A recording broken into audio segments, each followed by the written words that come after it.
How are you? I am holding up. Doing okay for an old lady. Are you kidding? You're running circles around the kids. Well, all I can say is it's, years of deprivation and uh, practice, I guess. Yeah, for sure. Well, I'll tell you, since October 5th, it's just been boom, boom, boom, boom, boom. And it happened so fast that most people don't even realize what has actually occurred. And so I thought it would be really beneficial for us to just kind of go through um, a little bit of a step by step of what occurred last week, or actually starting right. I guess it would start with the Article 5054 Black Hats and Black Rock, where you announced that the Chapter 7 bankruptcy is over. Yeah, it's ended. Uh, Basically, the United States Incorporated no longer exists, which means all 350 plus federal agencies that have been created since the Roosevelt administration in the 1930s were out of funds. But They then, were out of business. right, they were out of business, but then some misguided U.S. Congress members. Right. Then the British territorial Congress members decided to vote to give them an extra 3 months of funding, which has resulted in the weather warfare and other problems that we've had, which then calls the loyalty and the mentality of the British territorial members of Congress that voted for this into question. Because it was Right. well known long in advance that the um, U.S. Incorporated had been taken over by China, and that we were likely to see more misdirection of those federal agencies if they were given more funding. And that is indeed what happened. The Right. weather warfare, the other acts that have happened in the intervening time are all a result of those agencies being continued on by the British Territorial Congress. So now we have a situation where the U.S. Congress has been complicit in continuing federal agencies that were never actually constitutional, never actually voted on by the people, which were just a cancerous proliferation of administrative abuse under the Roosevelt administration. And the Roosevelt administration's entire excuse was that they were trying to create more jobs. Let's not pretend on the other side that they weren't spending more of our money, which they certainly were. And let's also pretend that they were not overstepping their administrative power by proliferating over 350, now 478, I believe, different federal agencies that were never actually voted on by the people or by the Congress, but which were just created out of thin air using an abuse of administrative power on the part of Franklin Delano Roosevelt and his successors. So all these things that we're so familiar with today started after the Civil War, but there were relatively few of them. The U.S. Marshals Service, the DOJ, and a few of the other really old federal agencies got set up in that time period between 1865 and 1907. Okay. Mm-hmm. Then there was this gigantic explosion of federal agencies and federal agency powers in the 1930s under Roosevelt. And we've lived with all of these agencies ever since. And these agencies have been used to create what is known popularly as administrative law.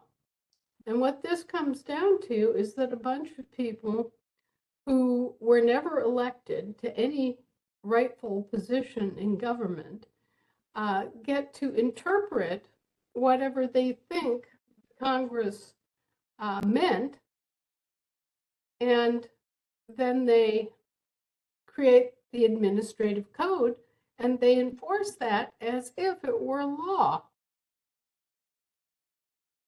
Right. And so, well, we could go on, but I want to continue with our timeline here. So, so the Chapter 7 bankruptcy, was that ended on September 30th? And then October 1st, September 30th, however you want. Okay, October 1st, yeah.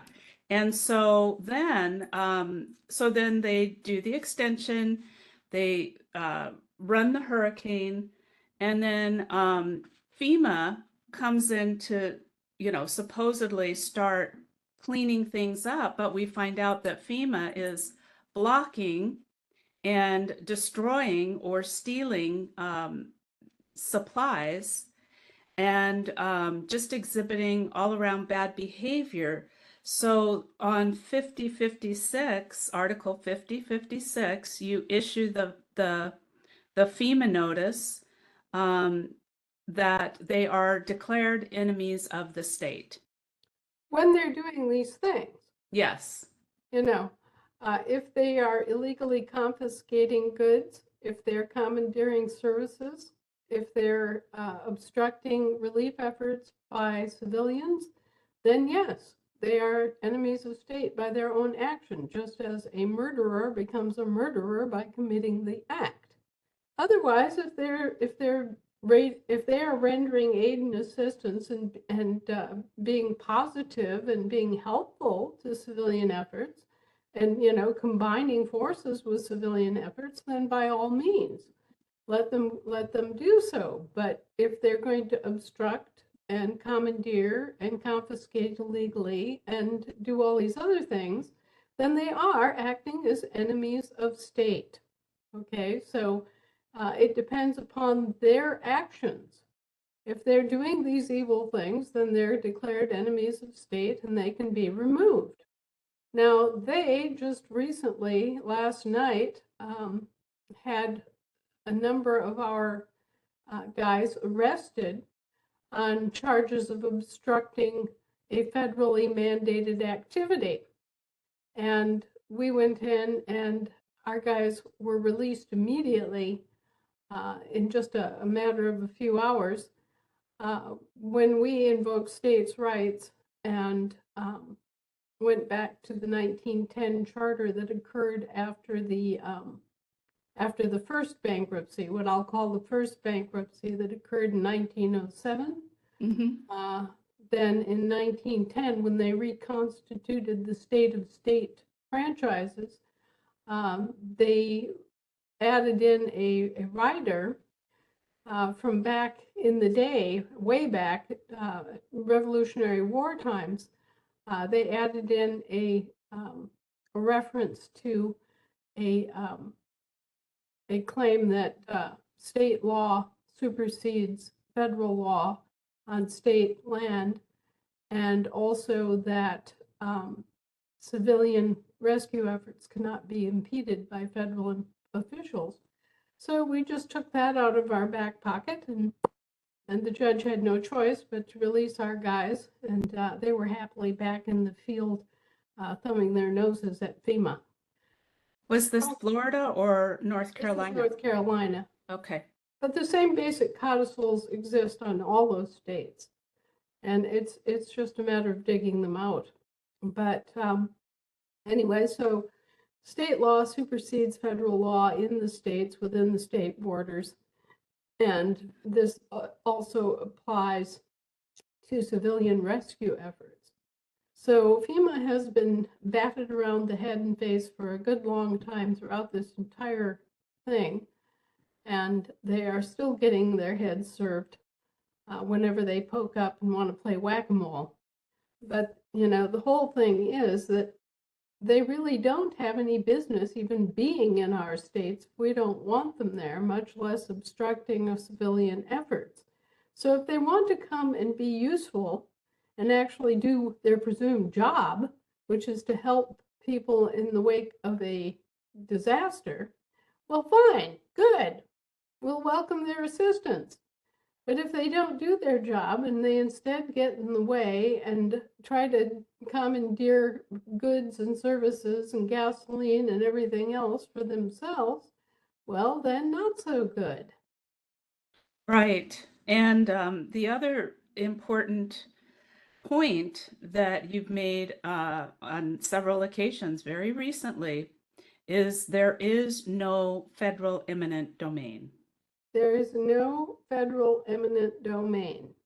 They got away with it when they pushed through the interstate highway system, for example, simply because our states were not organized and were not present to object. But in actual fact, there is no such thing as federal eminent domain in the states. And just because they got away with it while our states were not in session doesn't mean that they can continue to get away with it and make false claims to the effect that they have such a right when no such right has ever been conferred on them. No. So, And go ahead. Sorry. well, so it just means that, yeah, they're bluffing and they're making a false claim in commerce is essentially what it is, because they're claiming a right to be able to go in and bulldoze Castle Rock, North Carolina, and, presumably other places based on the fact that there's been a disaster. Well, yes, there's been a disaster. What you do when there's a disaster is you clean up afterward, you bury the dead, and you give people back whatever is left.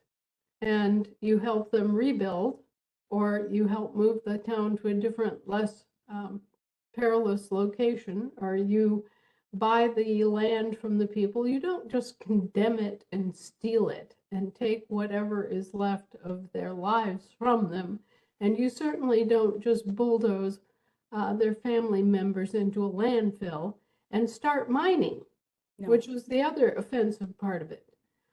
They not only did this, but they were preparing to actually go in with big mining equipment and start mining on the town side of Castle Rock. And we heartily objected to that and told them to get their butts out. Now, the governor of North Carolina is apparently a completely ineffective kind of numbnuts kind of guy who doesn't have any sense of state power and has no backing in history or law or anything. And he's just sort of sitting there going, so, he's useless. And then you have someone like Rick DeSantis in Florida, who does have a very adequate understanding of state power. Now, he's a good politician.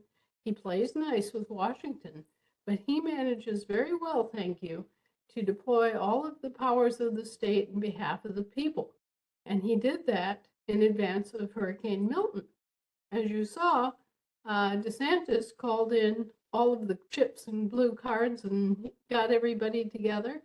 And he had a multi-agency, multi-departmental effort going to take care of the Hurricane Milton survivors and people who had property damage and people who were without electricity. He had 50,000 linemen all lined up, ready to swoop into the disaster area and start putting together the electrical grid. As a result, the storm left 3 million people without power. 1 million of them had power restored within 24 hours, and the rest of them had power restored in the days since. And so it was the real pain of the disaster was cut short by really astute and vigorous disaster planning and the collection and organization of the um, the emergency services, so that people in Florida, number one, did not suffer the same kind of catastrophic storm conditions that were suffered in, say, North Carolina and the Blue Ridge, but also they had much, much better and more complete and better coordinated emergency management plan, and it was executed brilliantly by Governor DeSantis. All the rest of the governors could take lessons from him. Yes, he does have his moments. Well, okay, so moving on then. The FEMA notice was published on October 5th. And then 5057 was published, Article 5057, which announces the change of government underway. And Right. then, huh? Well, absolutely. There's a change of government underway. Now they've foolishly given all of these federal agencies funding for the next 3 months. So in a sense, you can expect the status quo to continue until January. I thought And that a notice was sent to the Speaker of the House and both the House and Senate and said, you guys better think twice and repeal these funding efforts, but nothing came of that. the Speaker of the House is basically hiding. He's in hiding. So, he's evading arrest at this point Yeah. because of his treasonous refusal to reallocate funding for disaster relief. And he will be arrested. And those who voted to keep the agencies funded through January are also under investigation, because that was a very unwise, very treasonous act on the part of the U.S. British territorial government to continue the funding of these federal agencies that have no right to exist, which actually have very little purpose, and that cost a great deal of money to continue without any authority. Now, bear in mind, they never had any authority to exist. They were just created by executive function. Franklin Delano Roosevelt took out his pen and started wildly spending money on all these federal agencies, and without a yes ma'am, no ma'am, a penny if you please ma'am. And in fact, the government, under his executive power, ballooned something like 30 times the size it was when he went into office. And that created a great deal more executive power for him, of course, because he had all of these agencies to deploy and to do whatever he wanted done. But it also had the effect of giving the government a arm's reach excuse to say, oh, we didn't do that. The agency did that, right? This is one of their favorite things. Oh, we didn't do that. The agency did it. But they gave the agency all these powers that were actually never conferred on them by Congress or anybody else. They were just an unaccountable administrative executive agency, and they were making law, administrative code, and they were enforcing it in administrative courts. And just in the past year, we've had 2 major U.S. Supreme Court rulings that back up an even earlier, I believe it was a appeals court in Tennessee, or was it a circuit court? But anyway, a higher level Tennessee, maybe it was Tennessee Supreme Court that rendered the decision in Shelby Norton County. versus Sheldon County. Yeah, Shelby County. Shelby County. Yeah, so this was a case that was heard back in the early 1900s in Tennessee, and it found that the Congress could not delegate away its responsibility, nor could any other branch of the government exercise legislative powers. And so that right there was standing since like 1908. And then the Supreme Court came through again in West Virginia versus EPA, I think it was a year and a half ago, reiterated in supporting that decision and saying, no, Congress cannot delegate away its legislative powers. And then finally this year, to put the coup de grace on this, it was just recent, the Chevron deference doctrine was removed, so that in these three big decisions, one 100 years ago, more than 100 years ago, and two recent ones, the Supreme Court has been putting down the agencies and putting down administrative code and the use of administrative code and administrative courts. So they are dismantling the power of the agencies, and by nature, the situation being that their corporation, their parent corporation, has been bankrupted in a Chapter 7 involuntary bankruptcy, they have no money. So these are issues that the U.S. And this we're talking about the British Territorial Congress, the U.S. Congress, unwisely continued the funding for these agencies, even after it's been determined that one, they had no authority to exist, two, they have no accountability, three, they're rogue organizations that have created far more trouble than they've helped anything. And they've cost us a tremendous amount of money for no real social or economic benefit.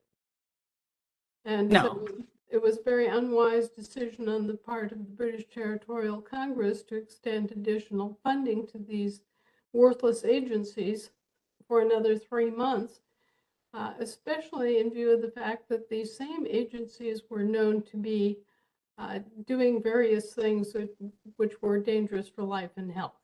Right. And so, Absolutely. Okay, so we're still on 5057. That's the change of government. And the other important information that you revealed was that on October 5th, there was a lawful conversion of our military. right. When the land law is declared and the land law is invoked, then the military has to operate as a lawful military. And that was done. So they can no longer operate as mercenaries. They have to step into their proper role as a military defense force under the Constitution. And all these other people that have been occupying vacated offices essentially they vacated those offices, now they have to go back into those offices. So if they were operating as a law enforcement officer, they have to stop, switch gears, and start operating as a peacekeeping officer. Now, the people that are most impacted by this, of course, are the courts and the sheriffs, because so many of the sheriffs were working for county corporations and were actually working as very low-level law enforcement officers. And they had this entire bureaucracy of the federal agencies and all the federal government all kind of zeroing down to them as the low man on the totem pole.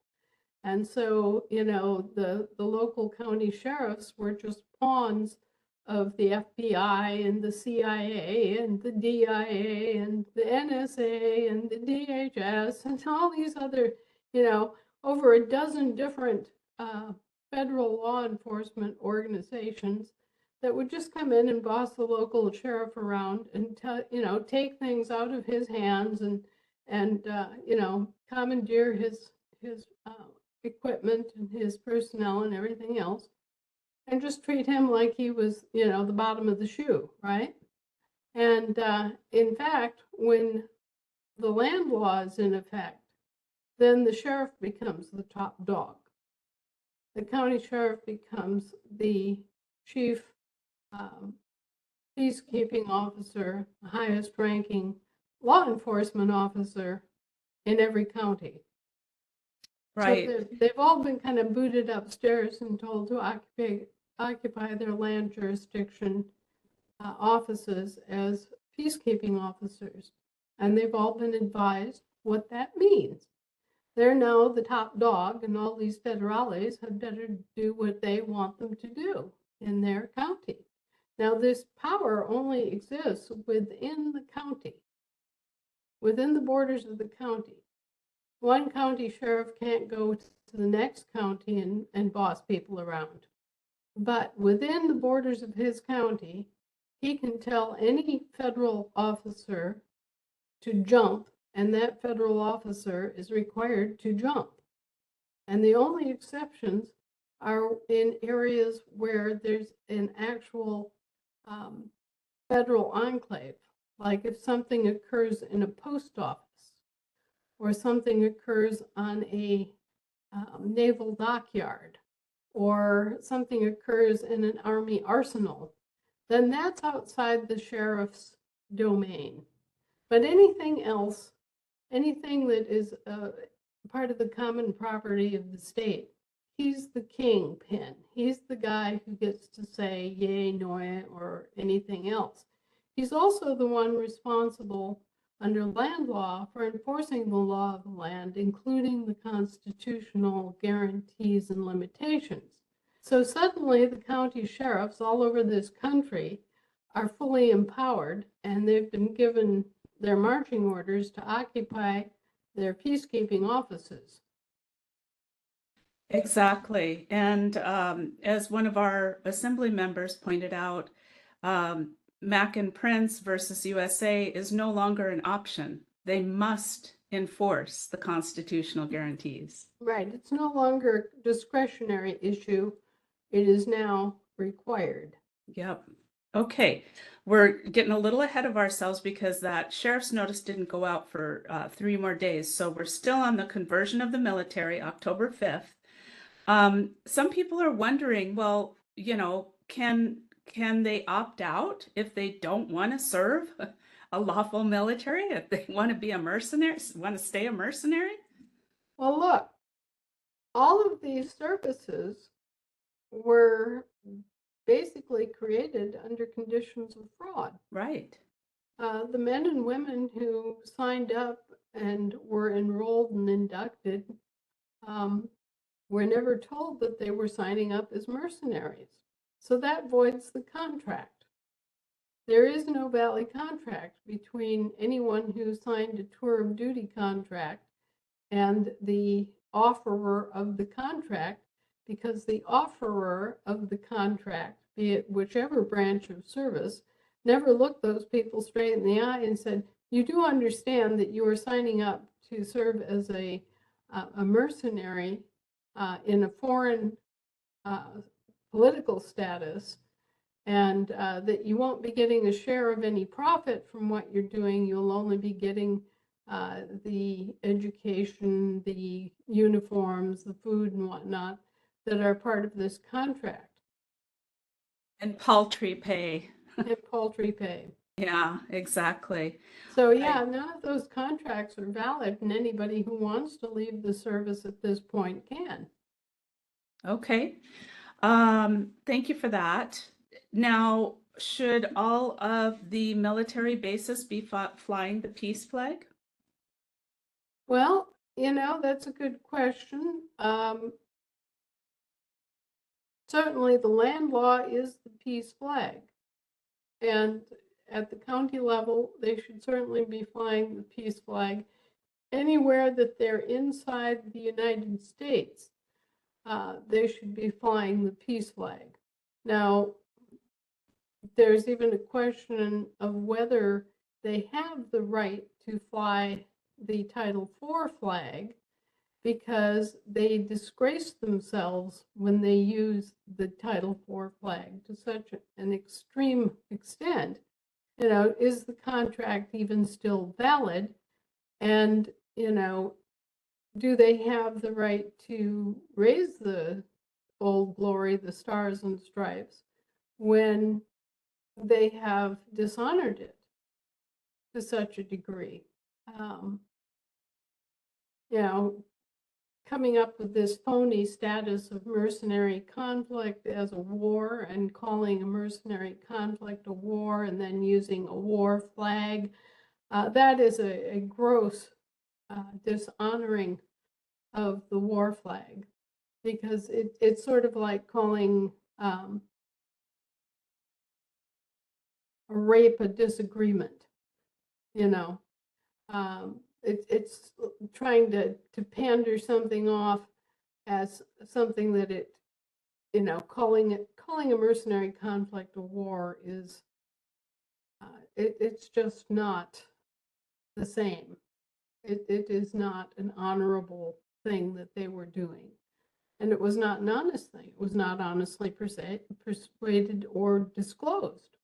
I mean, how many Americans would have signed up to go to Iraq, say, and do all of this if they had known that it was just about seizing artifacts and oil fields and, playing into some personal petty grudges that the Bush family had against Saddam Hussein?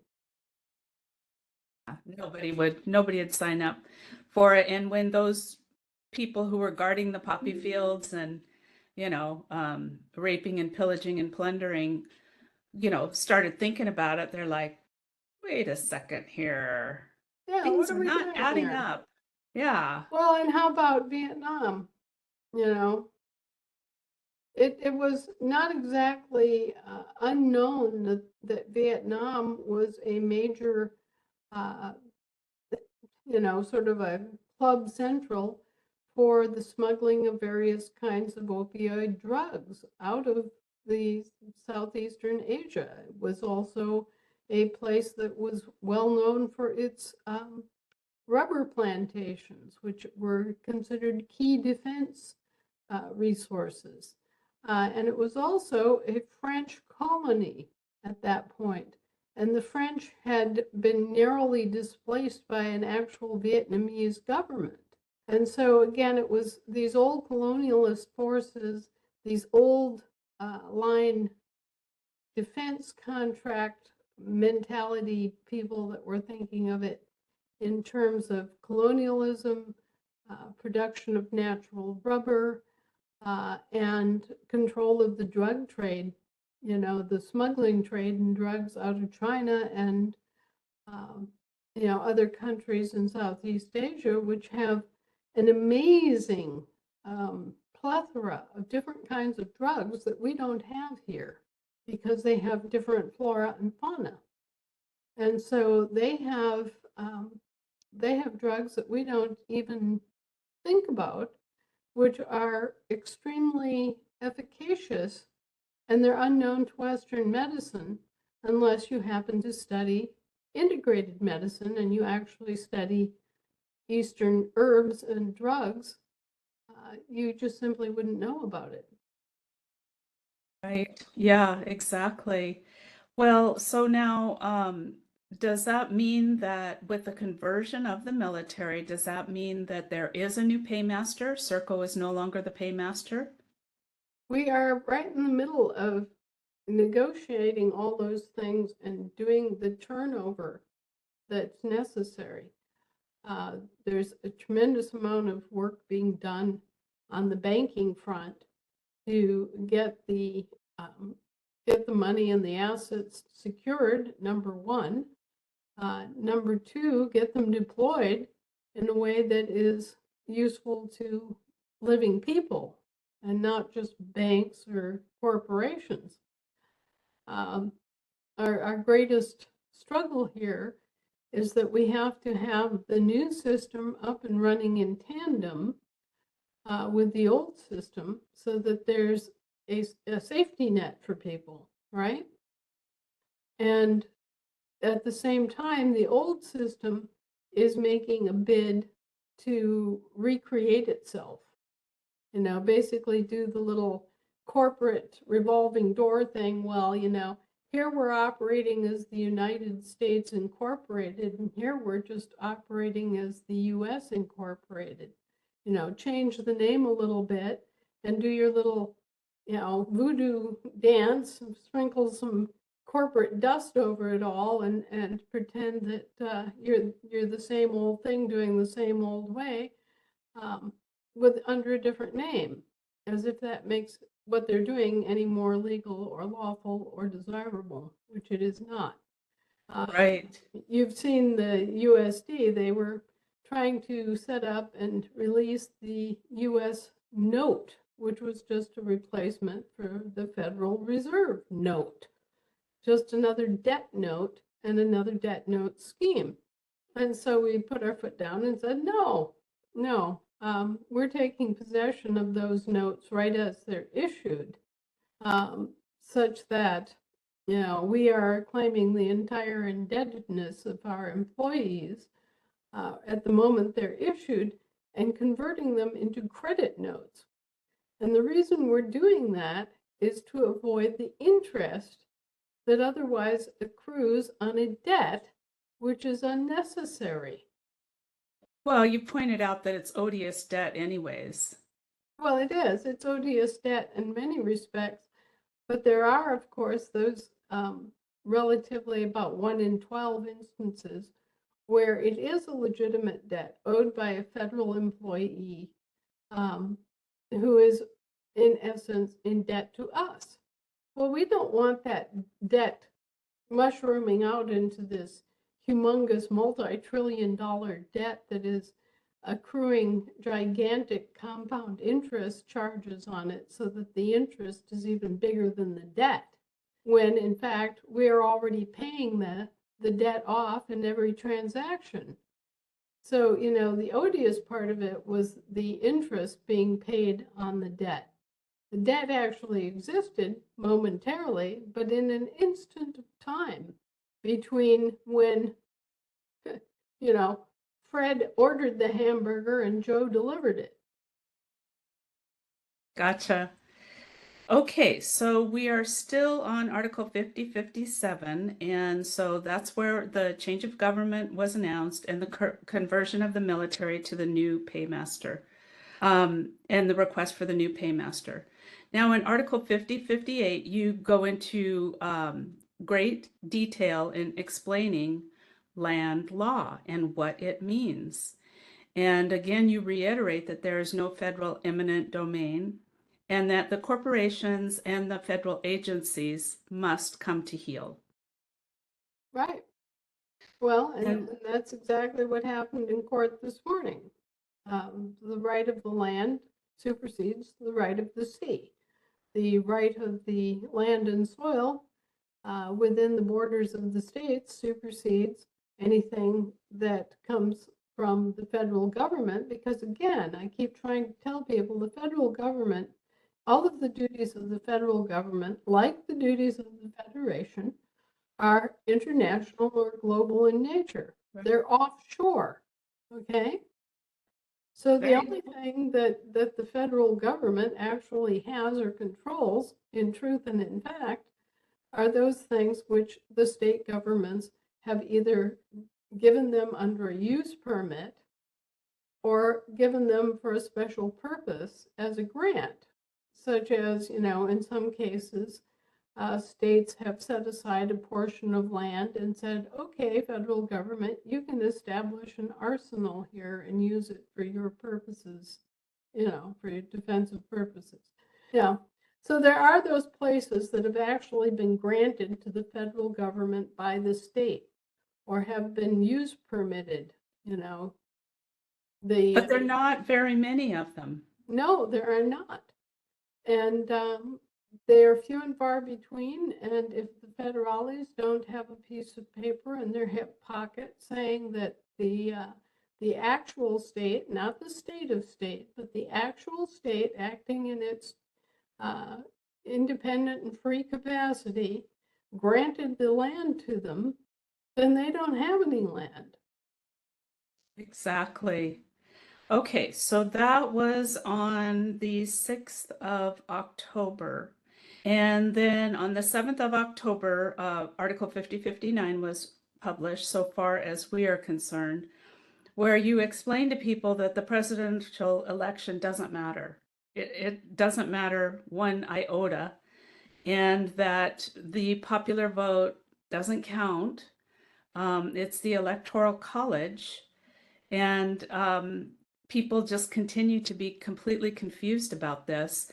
But my question is why is Kamala Harris still on stage rather than just disappearing in a puff of smoke? Because there is no uh, corporation any longer. Because they extended funding. That's part of that extension. Jesus. Okay.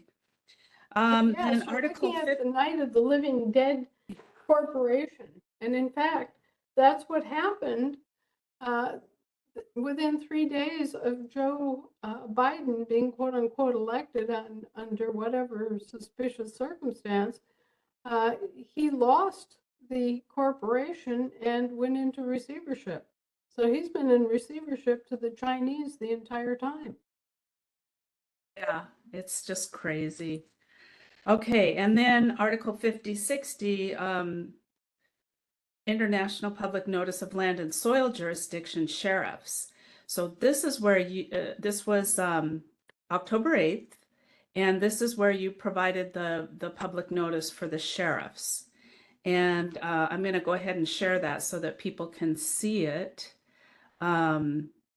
This was the FEMA one, but the sheriff's one is right here. And so October 8th, and you mentioned that land law was declared as of October 5th. And then you outline all of the aspects that they operate under. So you're the highest peacekeeping and law enforcement officer within the county borders. You're indemnified and hold state immunity. Now, this is key because prior to this, they were hanging out there with no protection. Right. They were on their own reconnaissance. And if they did anything that was improper while they were supposedly acting as law enforcement officers, the corporations were not standing behind them at all. They were not bonding them. They were not insuring them. Not at all. And then number 3, you outrank all federal personnel and agency employees. You outrank all state of state and state trust employees. And number 4, you are in number 5, you're empowered and required to protect the people of your county and their assets. Number 6, you may deputize as many Americans as you deem necessary. 7, you are advised there are no federal eminent domain rights. 8, if a properly constituted state legislature acting prior to 1860 has not specifically granted land to a federal entity for public purposes, federal personnel claims to own or control land within your county are guilty of international trespass, false claims, and conspiracy to defraud under color of law. Number 9, any federal personnel offering to encumber, delay, or restrict civilian rescue and recovery efforts must be arrested. Any federal personnel confiscating disaster relief and supplies must be arrested. Any federal personnel failing to render immediate aid and assistance must be arrested, shot, or hung on the spot as the situation demands. Escalation of force protocols are authorized. Use of deadly force is authorized. So there you have it. Now, Right. The county sheriffs have that power. and they can deputize as many Americans as they need to. Right. So they Okay. have access to millions of people within the context of their service area. And we actually talked about this a week ago, but we're trying to put more context around it so that people really understand, how this occurred and why it is that you're calling for use of deadly force. Well, believe me, the FEMA thugs offer to use deadly force. And, you can't have this. We confiscated 2 convoys full of armaments, missiles, grenades, guns. I mean, it looked like something out of Lebanon, right? That were headed for FEMA camps to arm the FEMA personnel. So obviously, somebody is trying to make FEMA into an armed force, and yet actually, we've looked and can't find any reference to FEMA having any kind of armed enforcement role or right or anything. It was never built into FEMA. That's what I was going to ask. It's like the only thing they should be armed with is a clipboard and a camera. Yeah, well, they're supposed to be out there helping people, and instead they're acting as insurance agents, trying to benefit and limit the damage and the claims on the government, corporations, you see. I've never seen an insurance agent carry a gun. No, and so they really don't have any armed enforcement ability that we have been able to determine. Now, BATF has armed enforcement capability that was built into their organization. But it, again, with the fact that these federal agencies were basically abuses of executive power, and that they don't have any ability to write their own law, well, once they're under public law, they certainly have no right to go into the states and be swaggering around and confiscating goods and otherwise causing trouble on the local level. Exactly. Right. So then previously, so now we've had the military lawfully converted, we've had the sheriffs lawfully converted, and you mentioned the courts as well. Are they under lawful conversion? They are under lawful conversion. Once the land law is declared, they are in the same position as everybody else, as all other federal employees. They are being called to enter their peacekeeping offices. So they should be flying the peace flag on the court and placing the peace flag within each court chamber. That's correct. And if our people have to go there and knock on the door and say, okay, well, here's your new, you're functioning under land law now, and the land is at peace.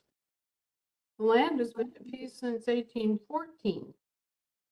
Right. So, when the land is at peace, the sea has no separate ability not to follow. So what do we do with all of those judges and attorneys who are registered members of a bar association? Well, look, this is a big confusion. But if you look at the history of the thing, what happened is that in 1789, 2 years after the first federal constitution was established, the British Territorial Constitution was established, and the British Territorial Congress promptly bifurcated the judicial system that was established in 1787 and created its own judicial system. And this was the where the carpetbagger courts came into play? No, long prior. We're Okay. talking 1789. Oh, okay. There's always Gotcha. been a distinction between land courts and admiralty courts. Gotcha. Okay, so there's always been a distinction between land and sea. Mm-hmm. So what happened is that the original federal contractor, the American subcontractor formed in 1787, created the entire judiciary, right? Yep. Then the British territorial contractor came along in 1789 and separated off Admiralty, Gotcha. and in specific British Admiralty. But there was also American Admiralty. Exactly. So anyway, you've got a bifurcated court system that is based on whether it's at land or at sea. So you Gotcha. have land courts and you have admiralty courts. Our courts were, our federal courts were upended and vacated because the federal subcontractor that was formed in 1787 stopped functioning in 1860, Right. or I should say 61. So we did not have access to our courts at the federal level because the federal subcontractor that was supposed to be providing those services to us ceased operations. That left only the British territorial court system still intact, and they were only operating British territorial, admiralty, and maritime courts. So that's how you wound up with the British Admiralty and Maritime Courts taking over all the federal functions, and why you don't see the representation of American federal land courts and American federal admiralty courts, because that important part of our government ceased functioning in 1861 and was never reconstructed. Okay, so so what does that mean for bar carrying judges and attorneys? There will always be a need for sea courts, for Yes. things that legitimately have to do with the sea. Sure, but No. but we've been but we've been defrauded. we've been defrauded, we've been subjected, we've been harmed by our own employees, which is a completely unconscionable and repugnant situation. But, you know, they will go on and they will continue to have their court in charge of actual admiralty cases. They'll continue to deal with British territorial citizens, so far as I can see or know. But the difference is that we will start holding our own court Mhm. and operating our American Admiralty courts and operating our American land jurisdiction courts and our American commercial courts. It isn't so much that they will go away, but as Americans wake up and realize which side of the bed they were actually born on, and come home, then all these other functions will start functioning again, and we'll start putting in place all of the different federal courts. We'll have the American Admiralty law will be practiced again. American land law will be enforced. Okay, but American land law should now be enforced in every single case moving forward if there is an American present in that court case. There should be, right, and also all the aspects and limitations of the Constitution should be enforced. All the constitutional guarantees, right? Right. So that means we must demand FARA, and then if the court refuses to recognize land law, they will then be operating in treason. Well, against land jurisdiction government. You know, people throw this word treason around. Well, first you have to have an obligation to serve the government before you can commit treason against it, right? Because if you don't have an obligation to it, you know, there's no contract telling, you know, Joe Slobodna that he has to, you know, bow down and worship this government, right? So if you don't have a contract and you're not a citizen, then you don't have an obligation of that kind to the government, right? if you're serving as a judge If in you're serving as a Amer- judge,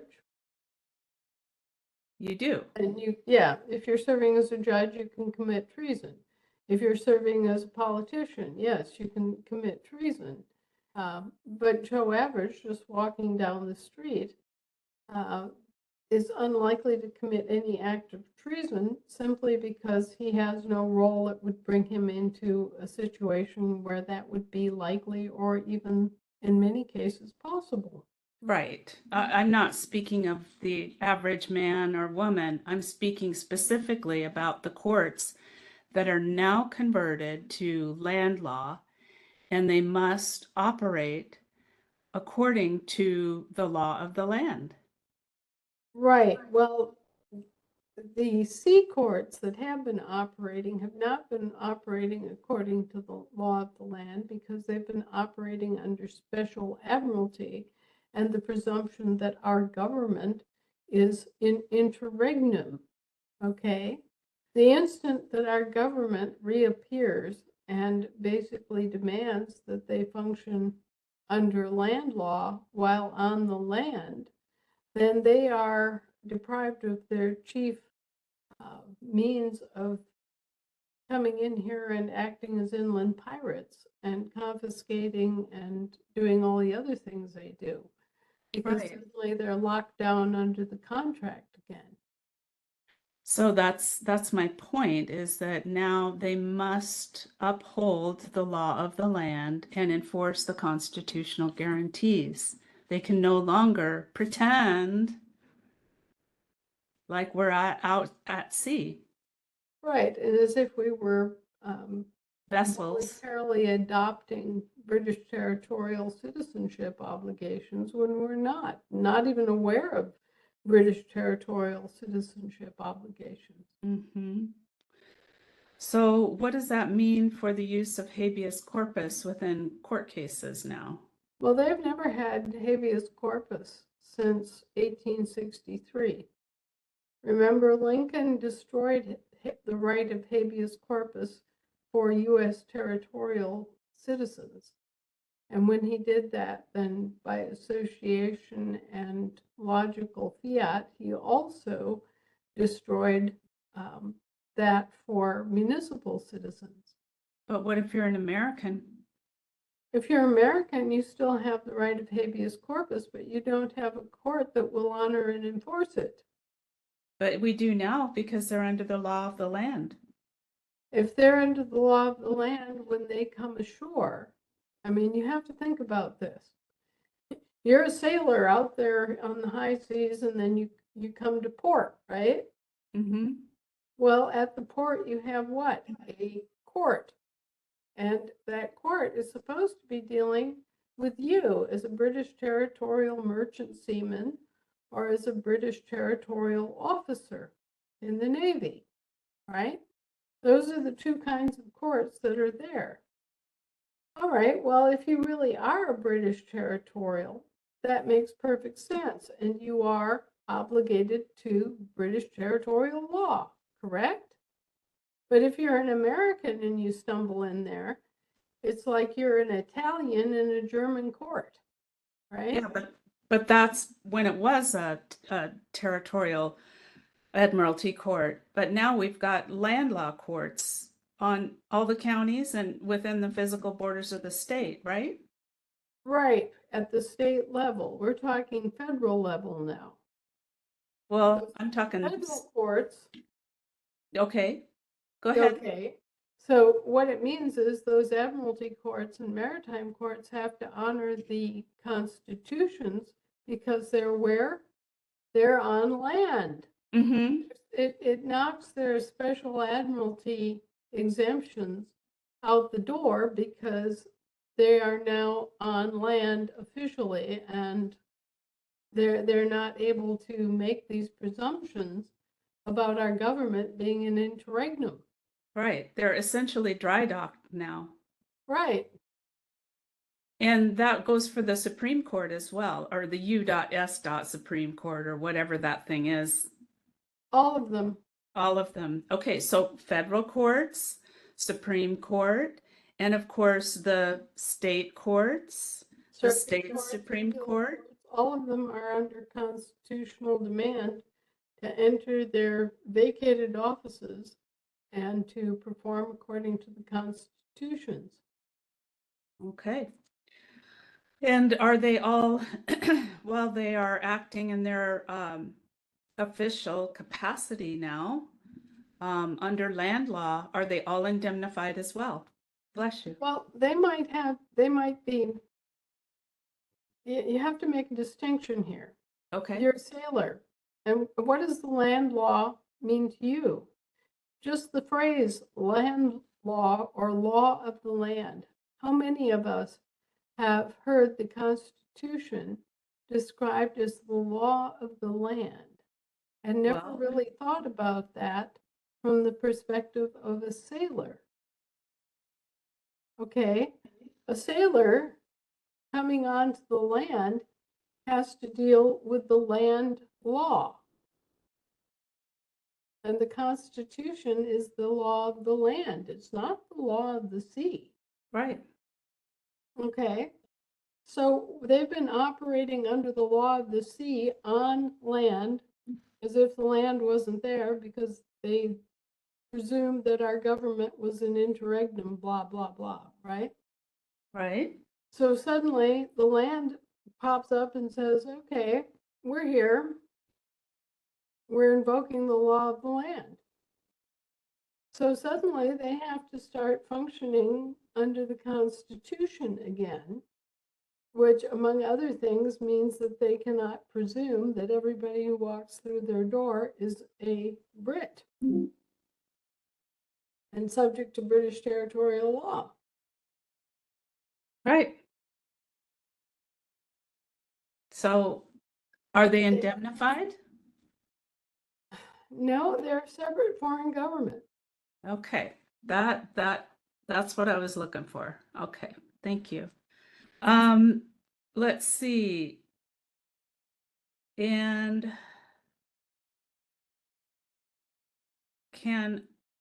what happens to the Chris accounts and the Miller bonds in these cases now?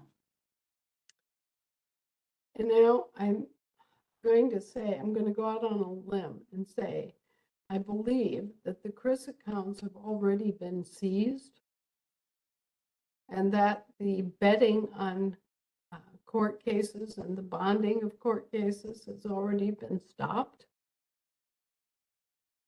Now, Okay. what does that mean?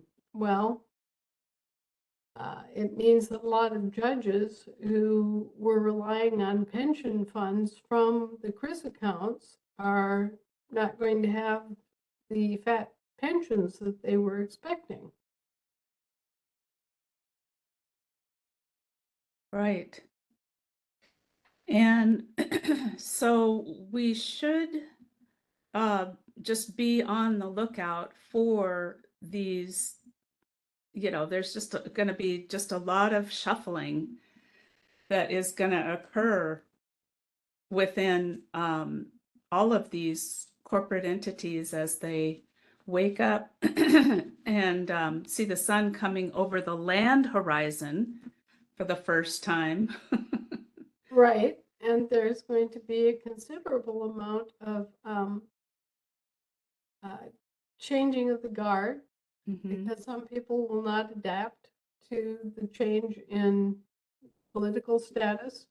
There are people that will voluntarily deport themselves to Canada or England or Ireland or, they will leave this country and assume other citizenship obligations in other countries because once this is dismantled, they won't have the power and they won't have the largesse that they planned for themselves. Right. Okay. Now, a year and a half ago, I believe it was. No, almost, well, let's see. Yeah, I guess a year and a half ago, you issued a notice to vacate to the corporate entities. Um, what's the expectation as far as that goes? Well, they are in effect vacating a lot.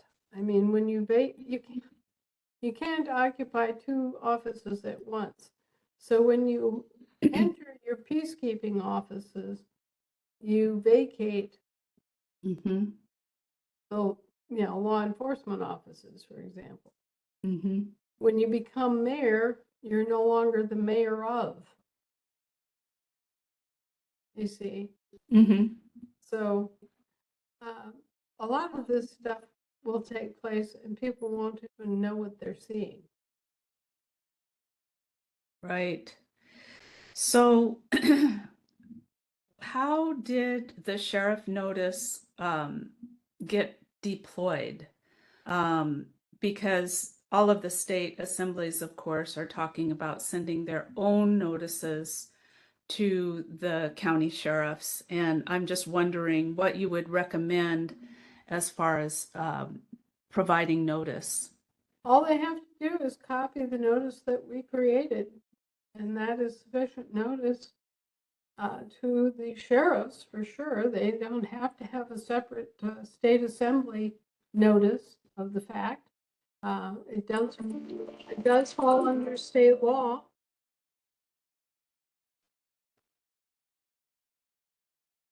Do you need to take that? No, I can wait until we're done here. Okay. But anyway, I just wanted to let you know that you can go ahead and send that notice from us. You don't have to come up with something for the state assemblies. You can just deliver that, hand it out on the street if you want. But by all means, go to your counties and give it to the sheriff so that he knows what kind of law and background he's standing under. Right. Well, we realize that there's going to have to be a lot of education and information provided. And so we're talking about just sending the notice via mail first and then following it up with a personal visit so that we can provide background information and education. Well, if you think about it, anybody who's got a court case at the county level or at the state level needs to be giving that to the county sheriff right Right. about now. Sure. I'm counting on, the assemblies to pass it out to their members to pass it out to their friends and their county sheriffs, and everybody to just really sit down for a minute and think about this. You know, this is a huge change. This is a change of government. Now, if people hear that and they think about, things that have happened in other countries and they get all riled up and they get worried, but actually, this is a change back to your traditional American government. It's not, it's a matter of lawful conversion versus unlawful conversion. All right? So everything that we're doing is absolutely 100% lawful, legal, peaceful. There's nothing that we're doing that is in any way improper. Okay? So the change in government is our government coming back into view, our government actively making decisions and doing things that it's our right to do. Yeah, I think that's important, but of course, there's so much education and information that just surrounds these subjects, just the subject of land law itself. There's a lot of education and information that people need to really understand what that is, because I'll guarantee you, a lot of these sheriffs thought they were upholding the Constitution and working off of land law. They don't have a clue. No. And they don't know that their office, their land jurisdiction office, is the supreme, he is the law within his county. Mm-hmm.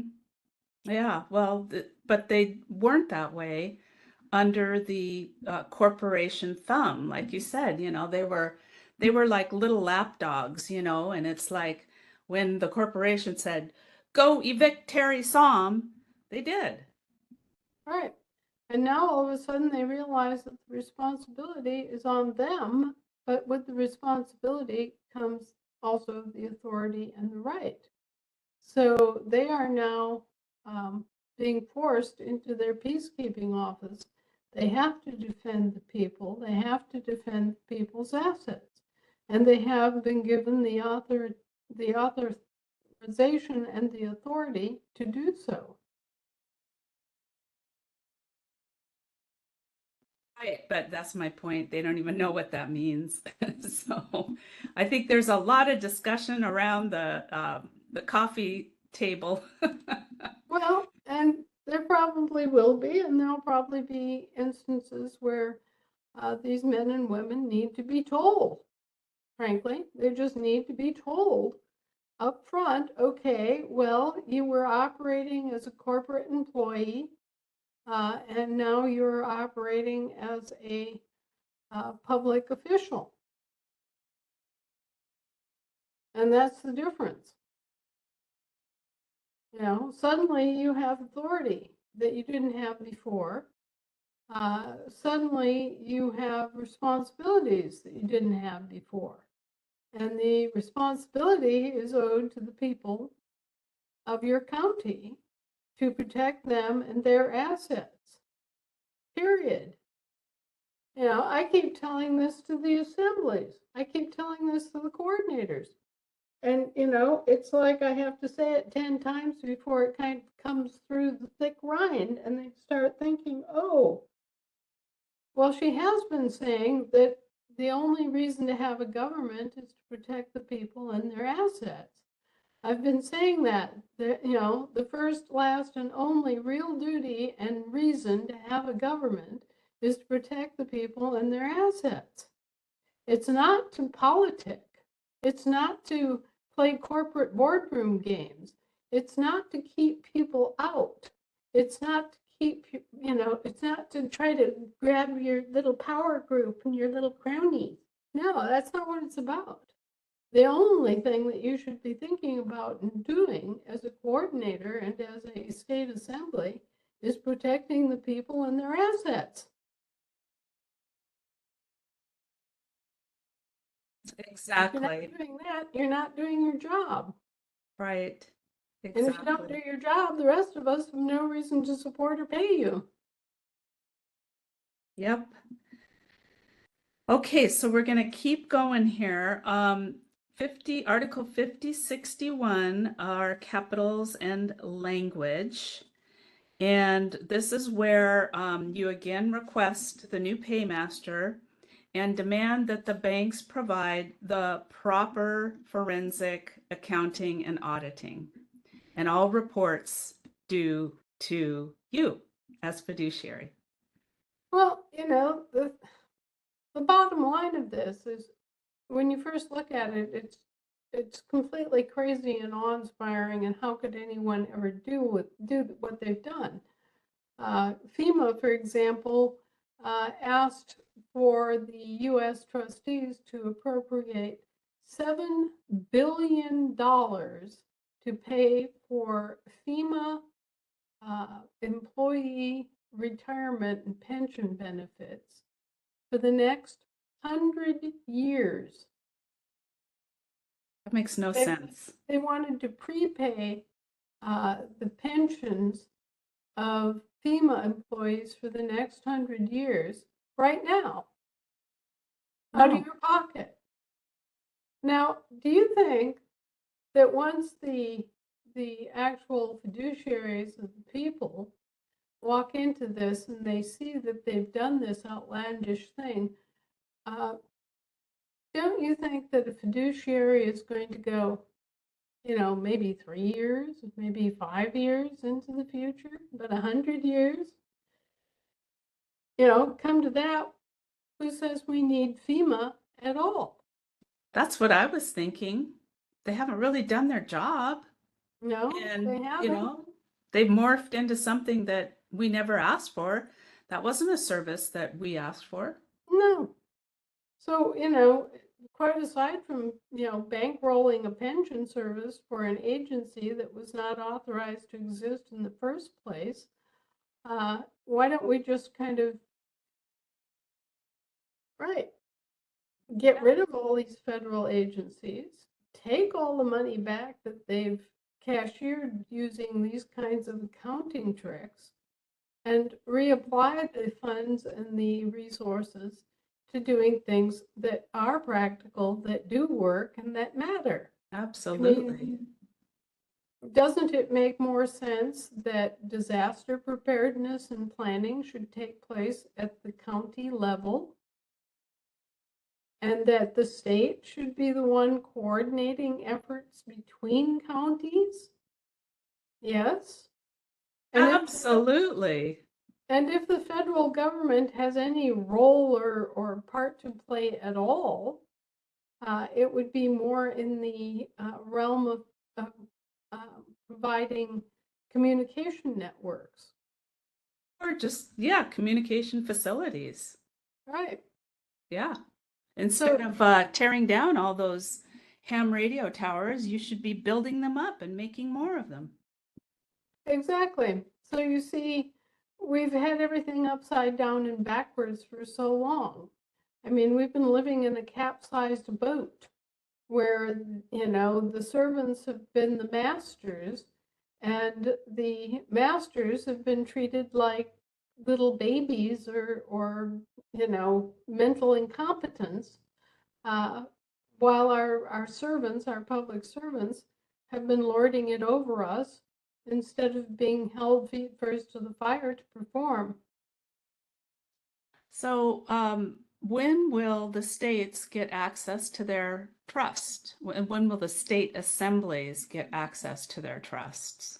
Well, that's all part of all the big banking moves that are ongoing right now, where literally trillions of dollars have to be moved and put in place, both in terms of the fiat money and the actual assets underlying the fiat. Now, the What about the Swiss credit? government, pardon me, I'm sorry, go ahead. Finish what you were saying. the Swiss government knows where all the bodies are buried. Mm-hmm. They've been in the banking business for a long, long time. They know who has the authority. They know who has the signatory power. They know who has the actual um, ability to open up these funds. So if you see any moves against the Swiss government as the government of Switzerland, that is your cue to know that the rats are trying to strong arm force the Swiss government to hand money over to them. Now, I don't know if you recall this, but when Obama came into power, he used the NSA against the CIA, and he sent 50 different auditors to Switzerland and wanted to open up the accounts that were being used to fund government functions. And Ben Bernanke was then the Secretary of the Treasury, and he's the one who actually cut the deals. So he knew that he had borrowed from private sources. And he said, no, we borrowed from private sources in order to stave off the disaster that was going on in 2007, 2008.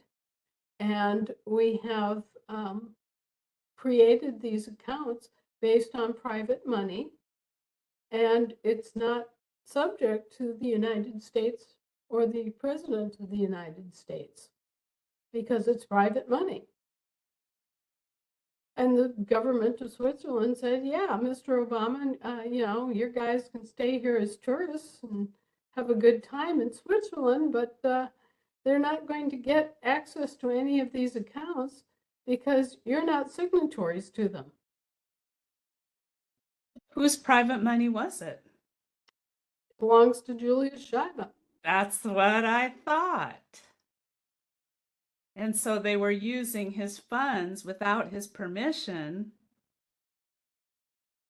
Well, to stave off an emergency, a disaster that, would have cost lives and, would have been a tremendous mess.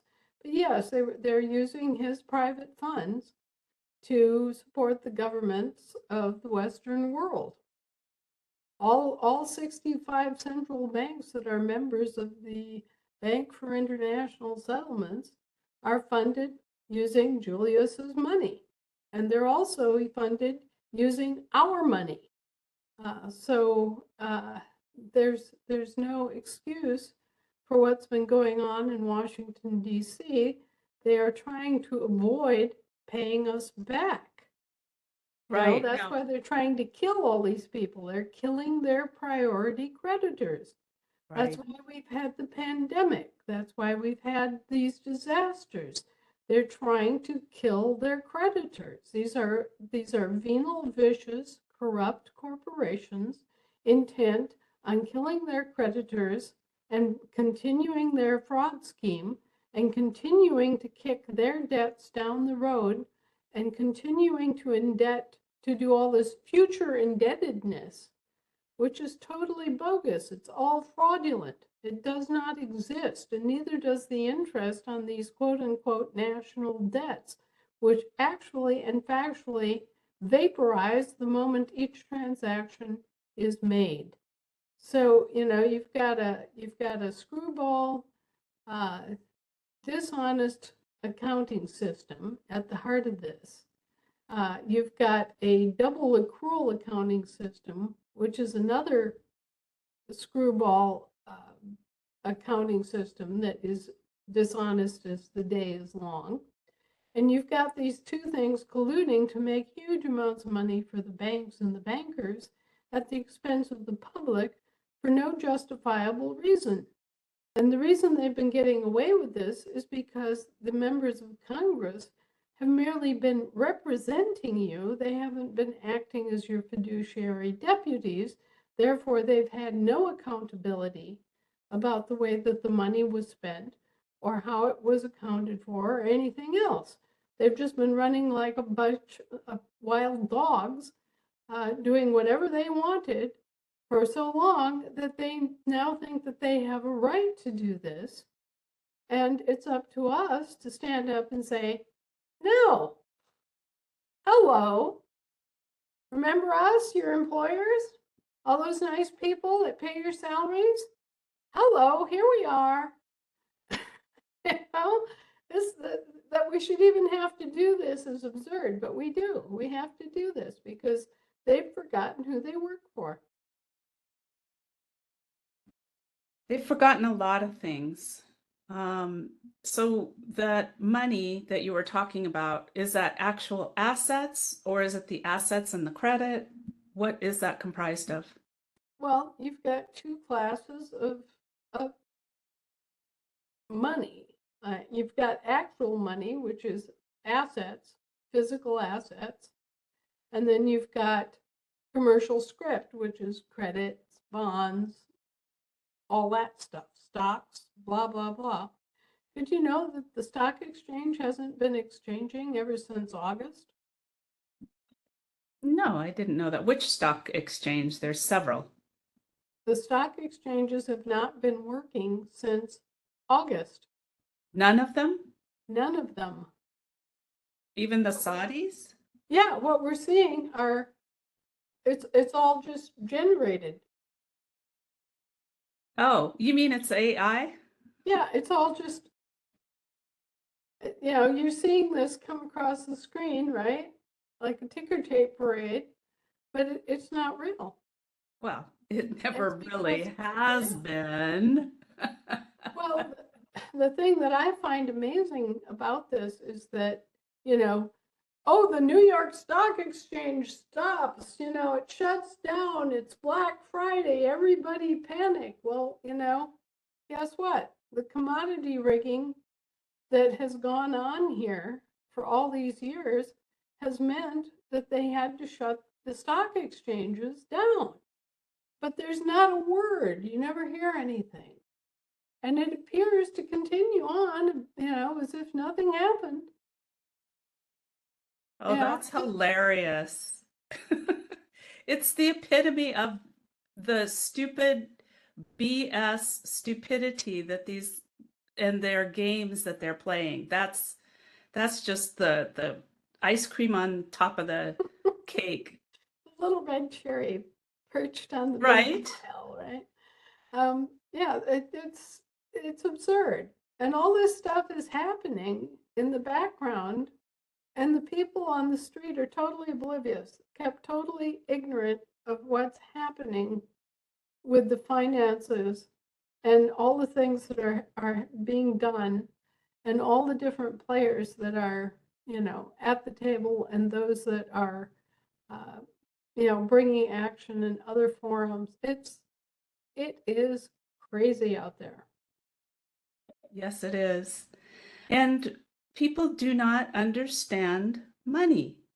They're under the black magic money spell. They have no clue what money really is. And the worst part is they don't care. As long as they've got digits somewhere that they can transfer, that's all they care about. Well, they should think about it. It should give you a very uneasy feeling in the pit of your stomach if you never really thought about money and what it is and what it isn't. And once you really sit down and think about it, and maybe this is why people avoid it, once you sit down and think about it, you realize that it's absurd. You realize that it's not real. And you realize that you're living your life like a rat in a maze, and you're pushing that lever to get your little piece of corn. And you're not free, and you're not even in possession of your own assets and your own stuff, because these crooks have stolen it and are feeding you your little piece of corn in exchange. And it's not real corn, it's just a representation of corn. It's plastic corn on top of it. Yes.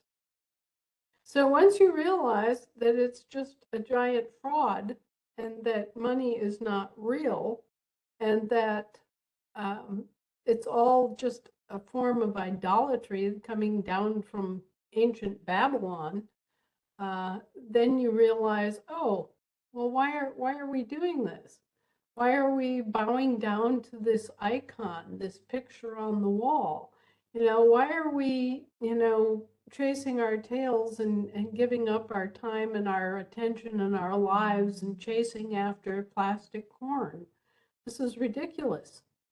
This is stupid. Why are we doing this? Okay, well, it's because you've been hypnotized, essentially. You've been very skillfully defrauded, and you've had your indoctrination since you were small.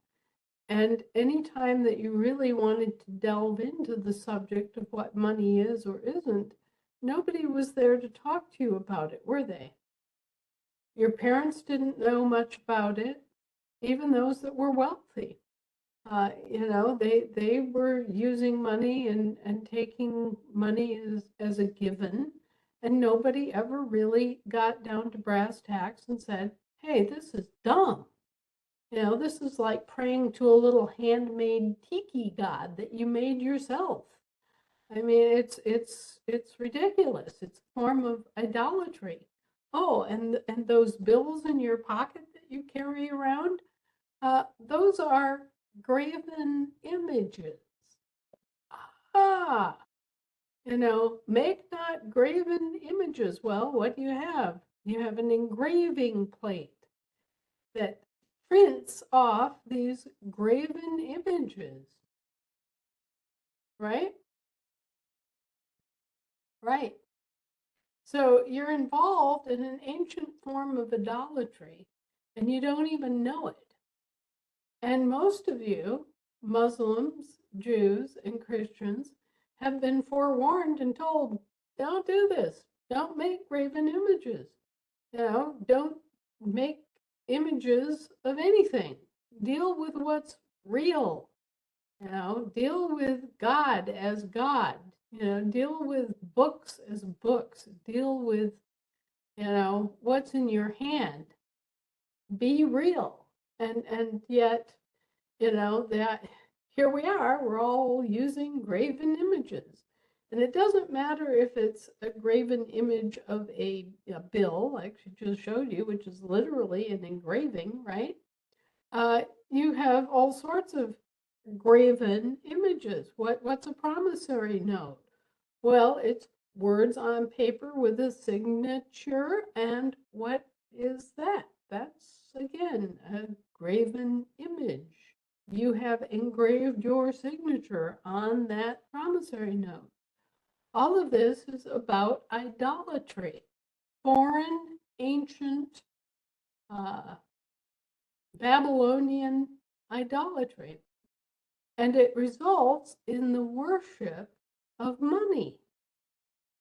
So the reason that the Bible is so set against graven images is pretty clear for anyone to see, because it's a competing religion.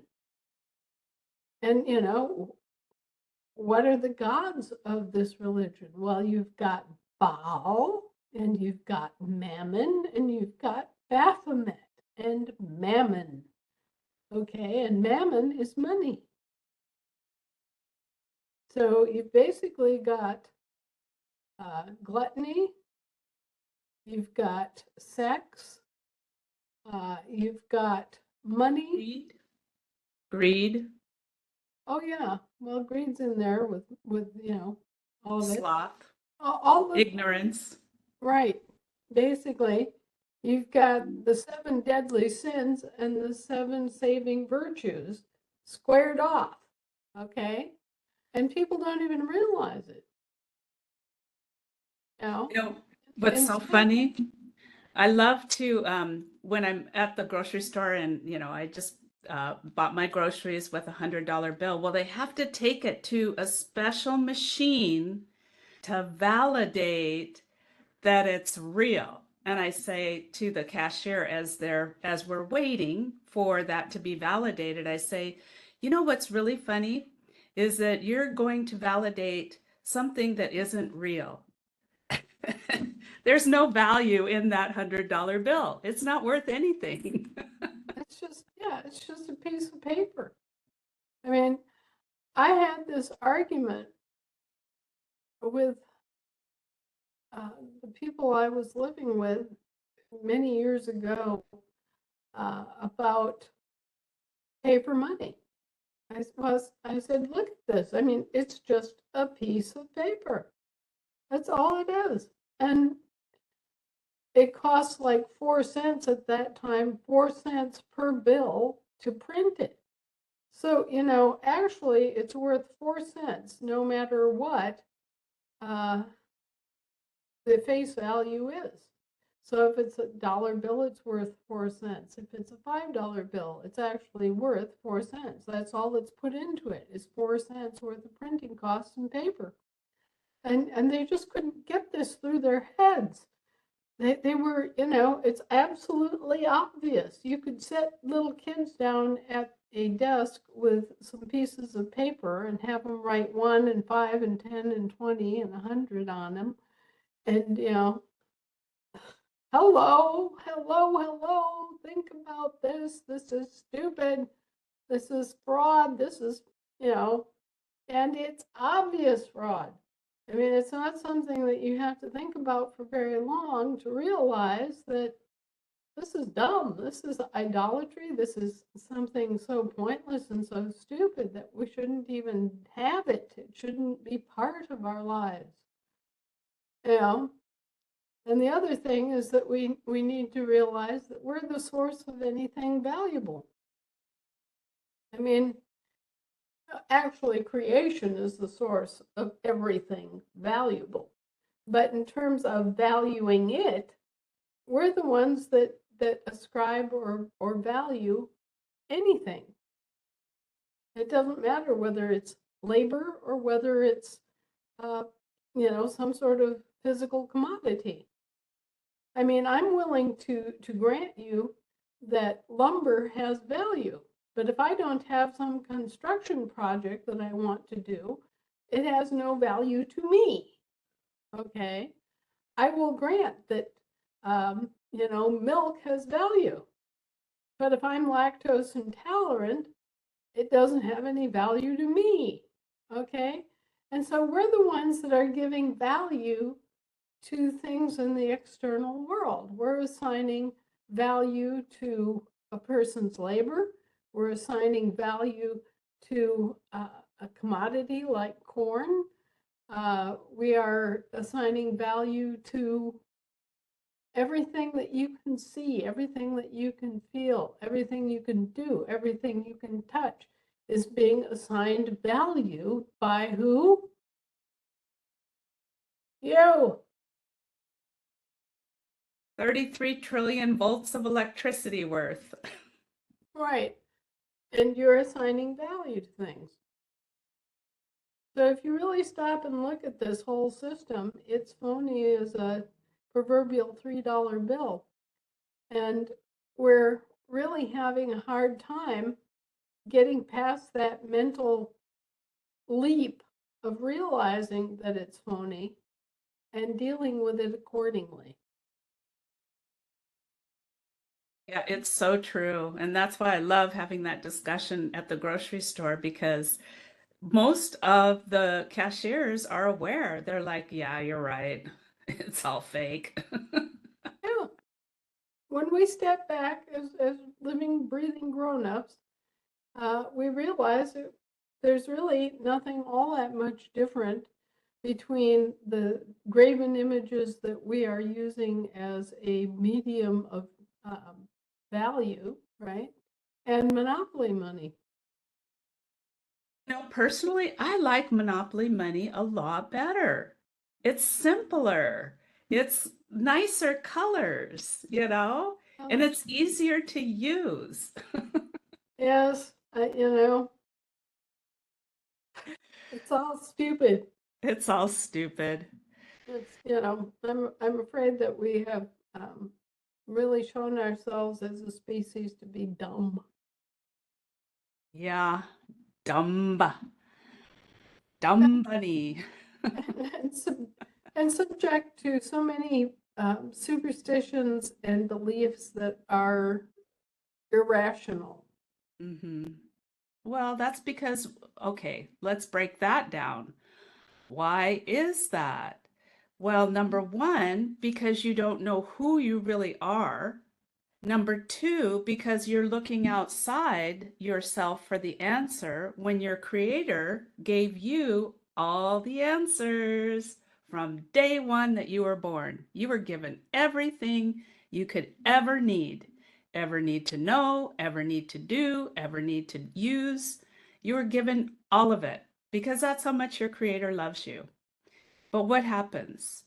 Well, people get indoctrinated, they're taken away from their power on purpose, and they're not taught about how to use their amazing co-creative powers. And they're also not taught to go within and communicate regularly with your creator. No, they're told that you have to have a pope or a priest or somebody else talk to God because you certainly can't talk to God yourself.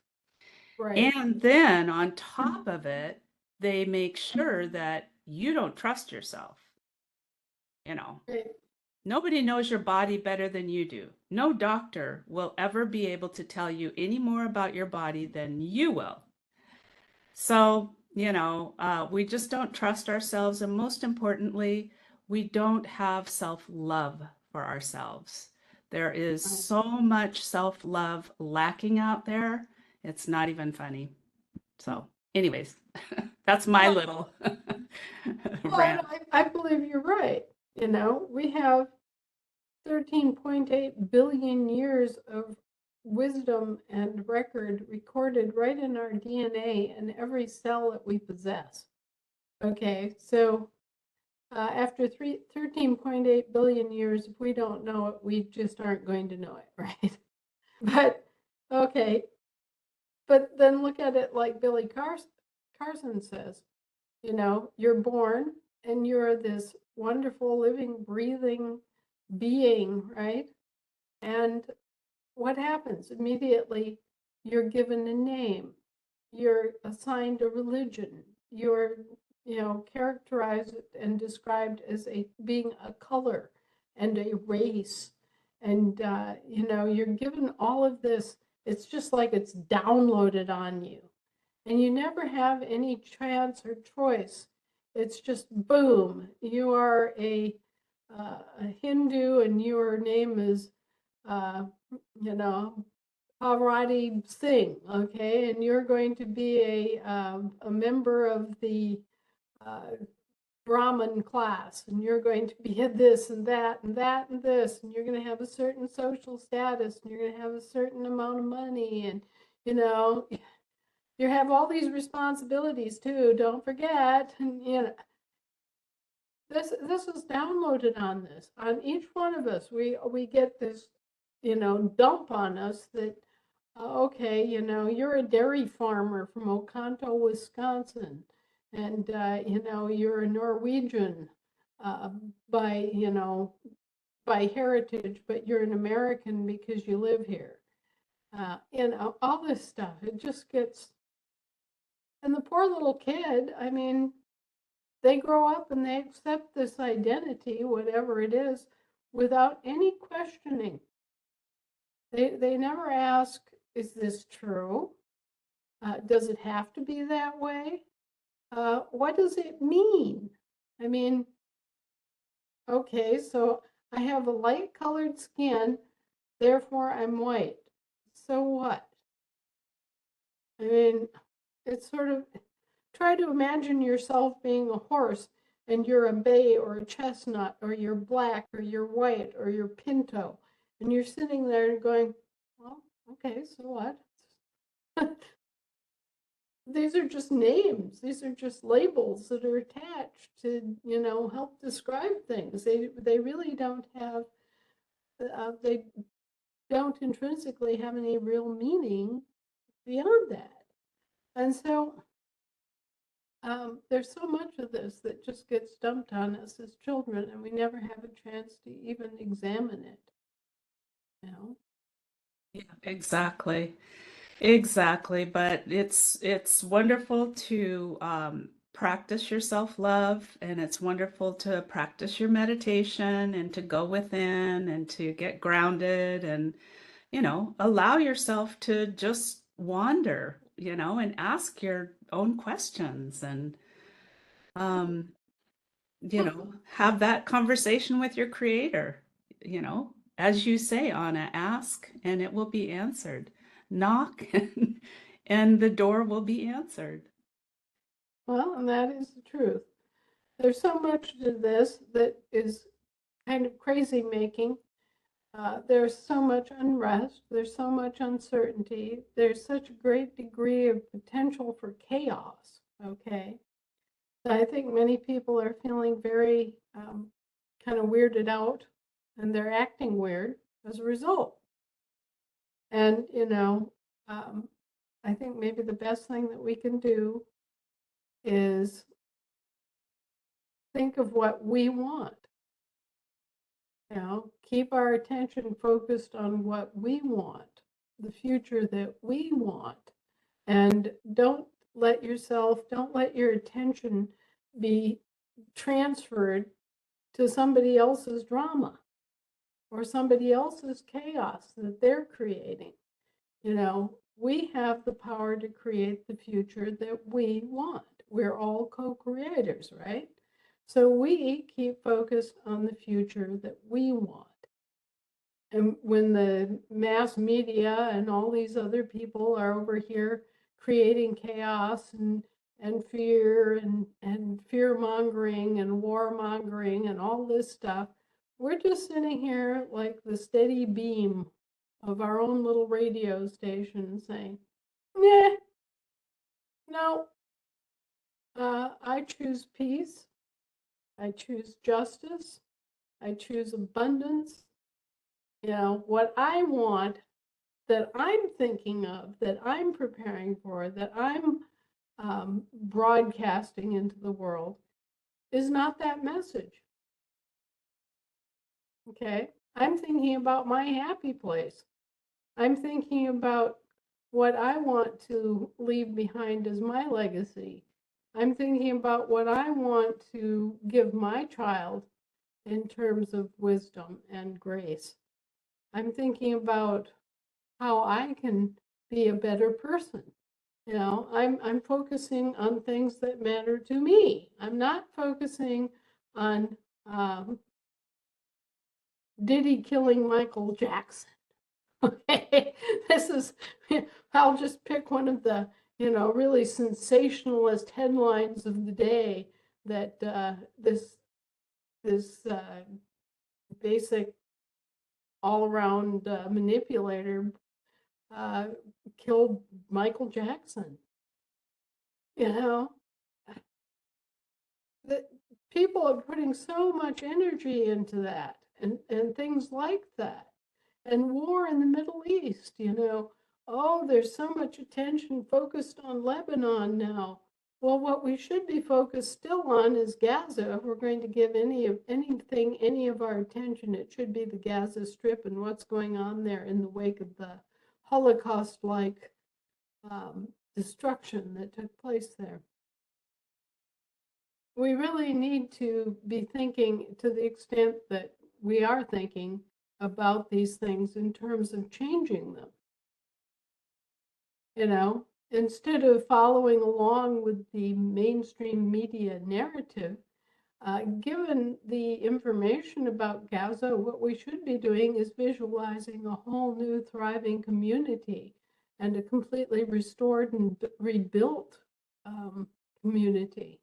And we should be imagining that community in control of its own oil resources, instead of these oil companies and these Israelis that are coming in there as foreign mercenaries and building oil terminals so that they can harvest the wealth of the oil that they stole from the Palestinians. Let's imagine the Palestinians not being Palestinians, but being all the people of the entire region, just being, people. Huh? Just being people and enjoying the land and enjoying the benefit of the land and bringing the desert back into flower. Okay, let's have this vision of peace and plenty and everybody getting along and everybody having their own place and their own security and their own fruitful garden. Okay, we take it, we turn it, and we broadcast that out to the world. Now, you may think that your little broadcast station doesn't matter, but at 33 trillion watts or volts, you've got one hell of a transmitting tower there, baby. So just don't underestimate the power of your thought and your commitment to what you want as opposed to what all these other people are doing. Well, absolutely, Anna, and thank you for that explanation. And that power was made manifest when you called upon people to use their 33 trillion volts to help steer the storm from turning counterclockwise to clockwise, which then destabilized the storm and created a reverse effect, which is exactly what you wanted to have, where the water was pulled away from the shore. Right. In some places, there was not only no oncoming storm surge, it was actually going back in the ocean. And, I've had people criticize me and say, oh, that purple, is called the Raleigh effect. And it's because of the way the storm clouds diffract the sunlight at sunset and dawn. Well, all right, wonderful, wonderful. Why doesn't it happen all the time with all storms? You know, you can look through the history books with all these different hurricanes, and there's only been 2 recorded instances in recent years where this effect has been shown and observed. Why is that? Well, it's called the Raleigh effect. Oh, well, great. That's just another name for the violet flame. Hello? It's, nobody can really explain why it appears in one circumstance and doesn't in another. Nobody can explain the effect that it has of mitigating the storm. Nobody can explain the fact that they started out with a nice solid class 5, category 5 hurricane barreling toward Florida. And then just a couple of hours before it was going to really start causing problems, all of a sudden it turns and abates to a category 3 and then down to just a tropical storm in many areas. How did that happen? Well, I'd say that's co-creation in action. I would too. Um,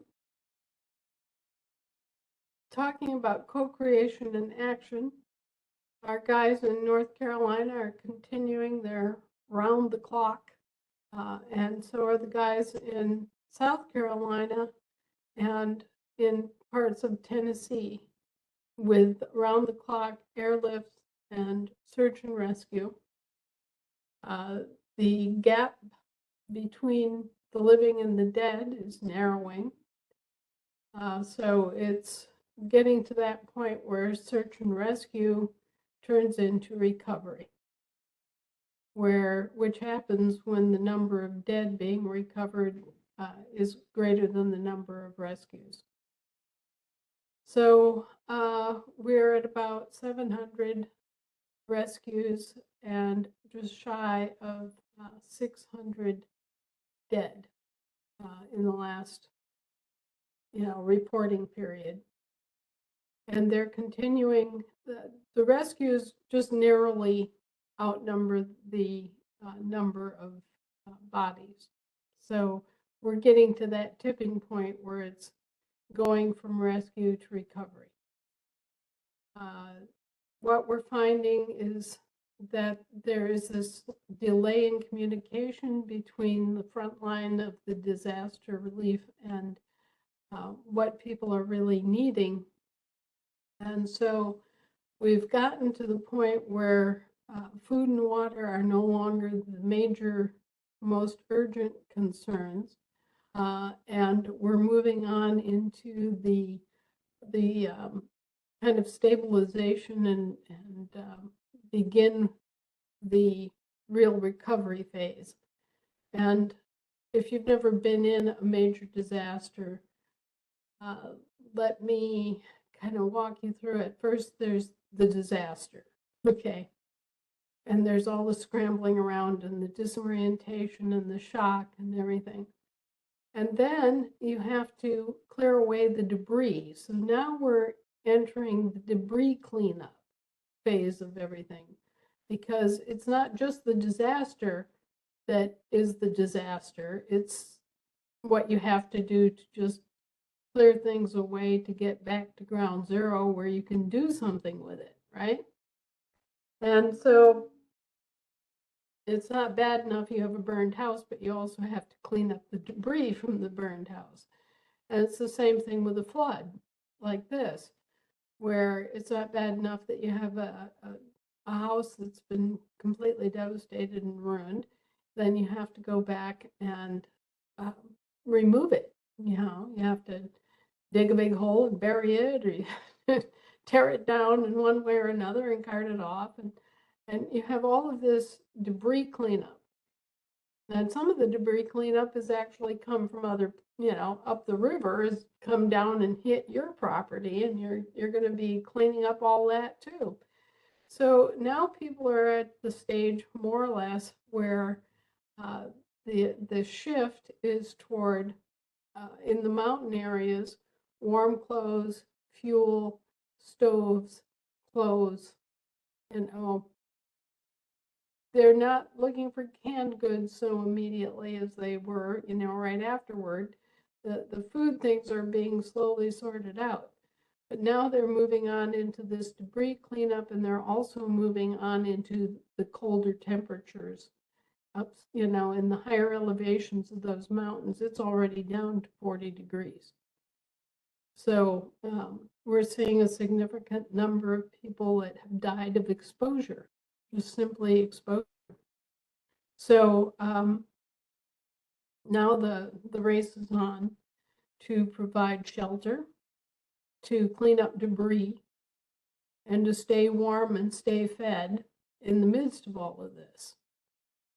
So now we're looking at building materials. Now we're looking at emergency propane bottles and propane stoves. We're looking at coal stoves. We're looking at, any kind of convenient wood stove. We're looking at tools. We're looking at chainsaws. We're looking at gas cans. We're looking at, what do you need to get to these communities so that they can start dealing with the debris removal and the kind of, quick but effective rebuilding of shelter before winter.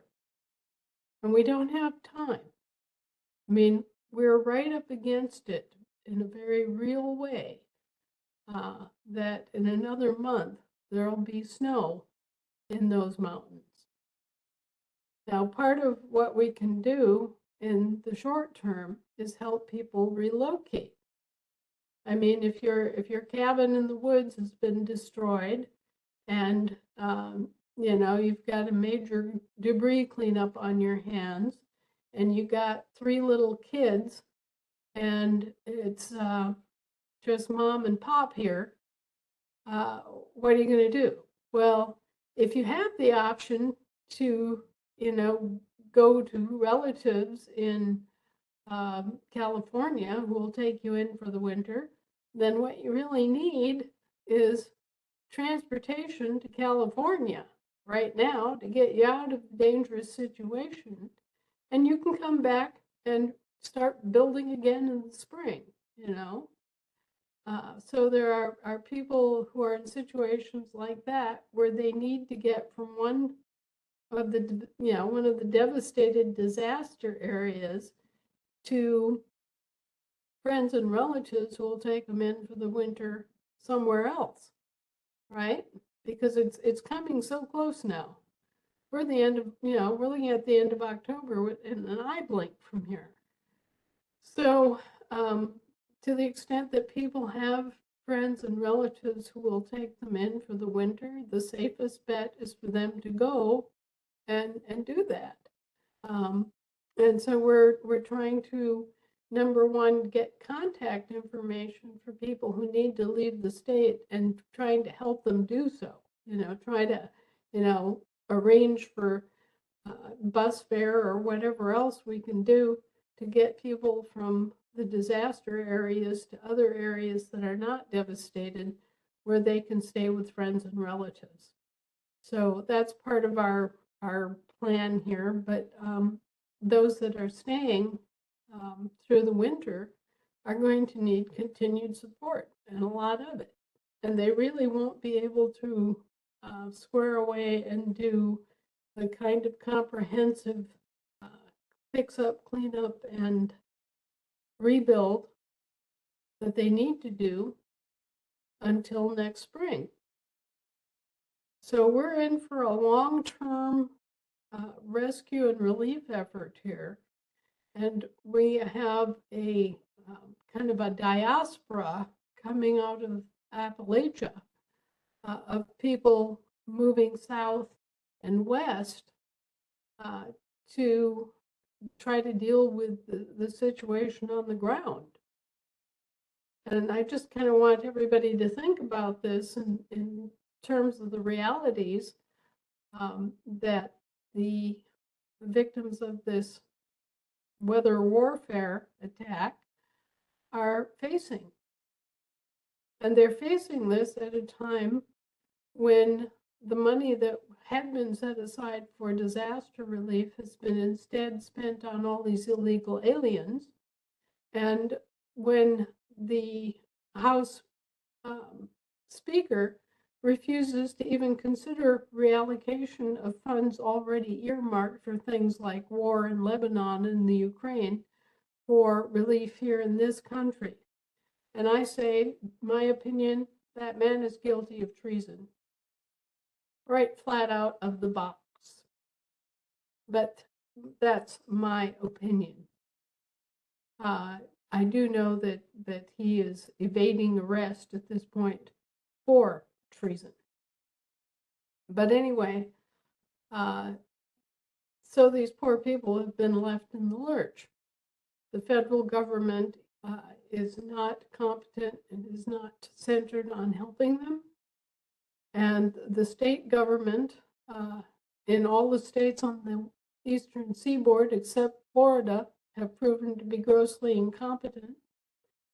And so it's up to us, you know. We're going to have to help each other. We're going to have to stand up for our own rights. And I'm going to have to fight the international and banking war.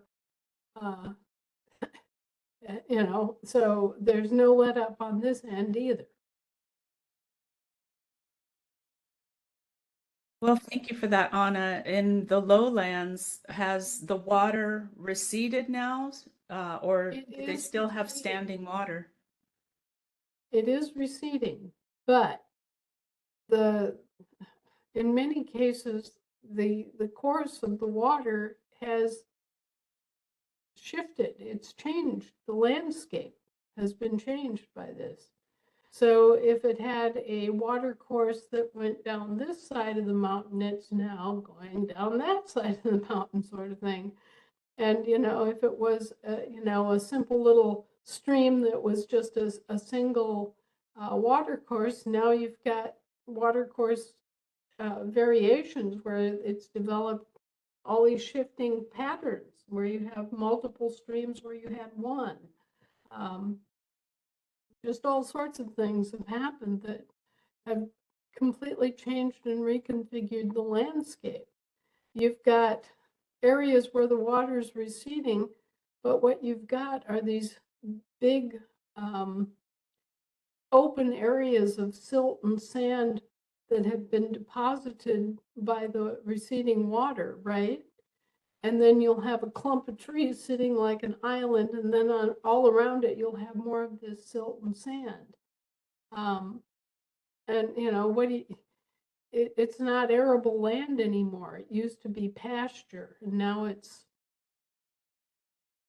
you know. Silt and sand and clumps of trees. Yeah, and so there are a lot of things that we're still coming to grips with in terms of how's this changed not only the road systems and the bridges. I mean, we've got bridges that are now landlocked, that are just sort of sitting there. The water's moved over, you know, a mile away now, and we've got a bridge sitting there. It's like something out of a bad dream, actually. Many places in the Appalachian Mountains, East Tennessee, North Carolina, South Carolina, parts of Georgia, Parts of Virginia, parts of Florida. Virginia, Yeah, parts of right. Alabama. It's bad, and you know, I guess I'm most immediately worried about the people in the higher elevations of Appalachia, where it's hard to get to them. It's hard to get to them consistently, which they're going to need. And it's hard to reestablish roads and bridges to even, you know, be able to get to them overland. So I think that we are looking at a fairly protracted, long-term effort here. Well, I'll tell you, those Appalachians, they are tough people. They are survivors. So God bless them all. Yes, they are. But we're talking about some of the poorest people in the country to begin with. And so when even what little they have has been taken from them, there's a lot of depression. And there are reports of a disproportionate number of suicides among the survivors as they realize that everything they ever had and everything they ever loved is gone. Well, I'm sorry to hear that, most certainly. And well, we send our love and healing energy to everyone. Do you want to bring up the donation screen? Well, we certainly need it too. We're, in our own kind of pitched battle with all the different things going on in the banking world. Our bank is having to, jump into the fray and push its limits and push its development deadlines every day. And of course, for us as the government, we have a very wide-ranging demand upon us to recoup money and deal with the diplomatic and law issues that go along with this. So we're pushed to our uttermost too. And I'm just hoping that everybody finds it in their heart in the midst of the confusion to keep their mind and their heart centered on what matters, because um, we all have these many different things that matter. I mean, all of a sudden we have concerns about our own security and our own families and everything that we need to take care of. And then we have this gigantic disaster enveloping the central East Coast. And then we have all of these diplomatic and bank issues that are of tremendous importance that aren't even getting out into the public knowledge.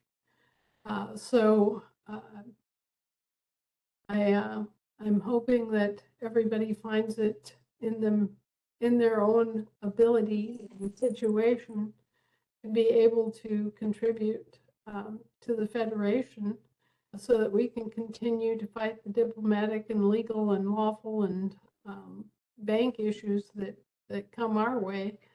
And I hope that people will continue to search and think about what they can do to help or support the people in Appalachia who are now having such a complete and utter upturning disaster of the entire region. It's we all have to find our way. We've been doing it by supporting the helicopter crews and the guys that are doing the search and rescue and recovery efforts. But now this is going to shift into more of the longer term clearing up the debris first and foremost, and then in tandem with that, the rebuilding effort and keeping everybody alive in the meantime.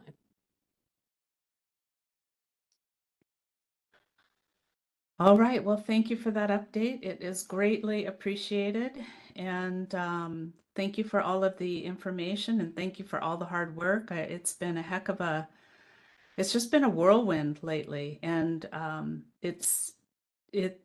the notices that you put out and the information that you put out since October 5th have in many ways just been overlooked because there's so much going on. And that's why I really wanted to take the time tonight to point out the articles and to talk about the significance of what those actions mean to every American and really to everyone in the entire world.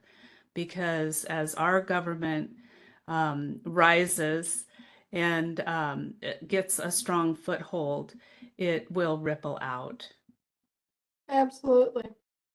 And it's part and parcel. I mean, if you don't understand what's going on with the government and understand that the land jurisdiction law and everything is being put back into place, then you won't understand what's going on with the banking either.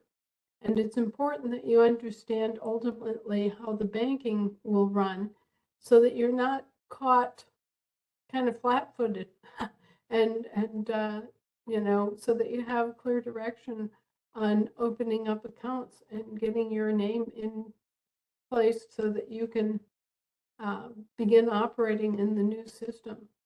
It's going to be wonderful for those who know, and it's going to be hell for those who don't. So we have an obligation to not only get ourselves in line and in place so that we can enjoy the benefit of it, but also to spread that benefit out to our friends and neighbors and to those in need. I know that, the plans are afoot to completely rebuild and help all of the people in Appalachia in a big way. It's just the whole logistics and the timing and the actual physical constraints that we all have in getting it to them that's a concern. We are set up, we are planning, we are making it happen. It's just, can we make it happen fast enough?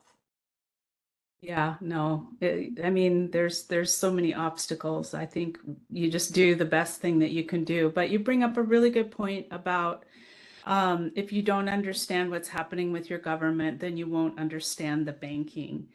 And I can't help but think that there really needs to be a focus from the bank committee team, whatever, that does a very comprehensive outreach and training program about the banking and what it means, and what the differences are, and just, everything surrounding being from the land and working in the doctrine of abundance and working with prepaid credit and working with actual assets and breaking that black magic money spell at the same time. Because if we don't break the black magic money spell, um, then we're just going to end up rebuilding what we just came out of.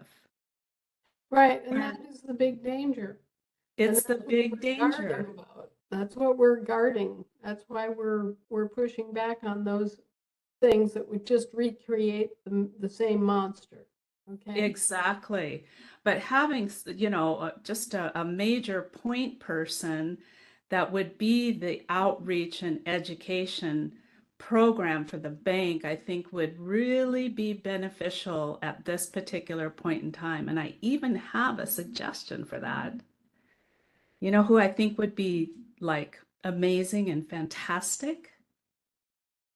Michelle Ford.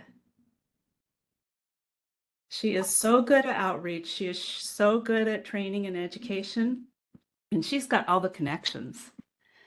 She knows people all over. But anyways, just thinking. Well, we need someone like Michelle, although we need Michelle in her current spot too. It's like I wish I could multiply myself 15 times at least, but we've got to get lots of good people here. We've got to get people that are motivated, who are bringing their talents and skills to bear on all these things. And um, I'm really grateful to the guys that have got the search and rescue experience and who are there on the front lines saving lives every day.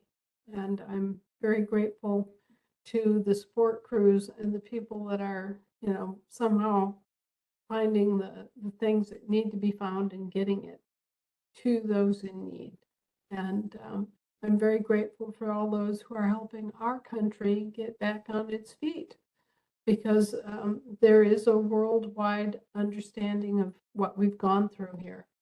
And, there's now a worldwide awareness of the British Raj system and how it's connected to the old Roman pontiff system.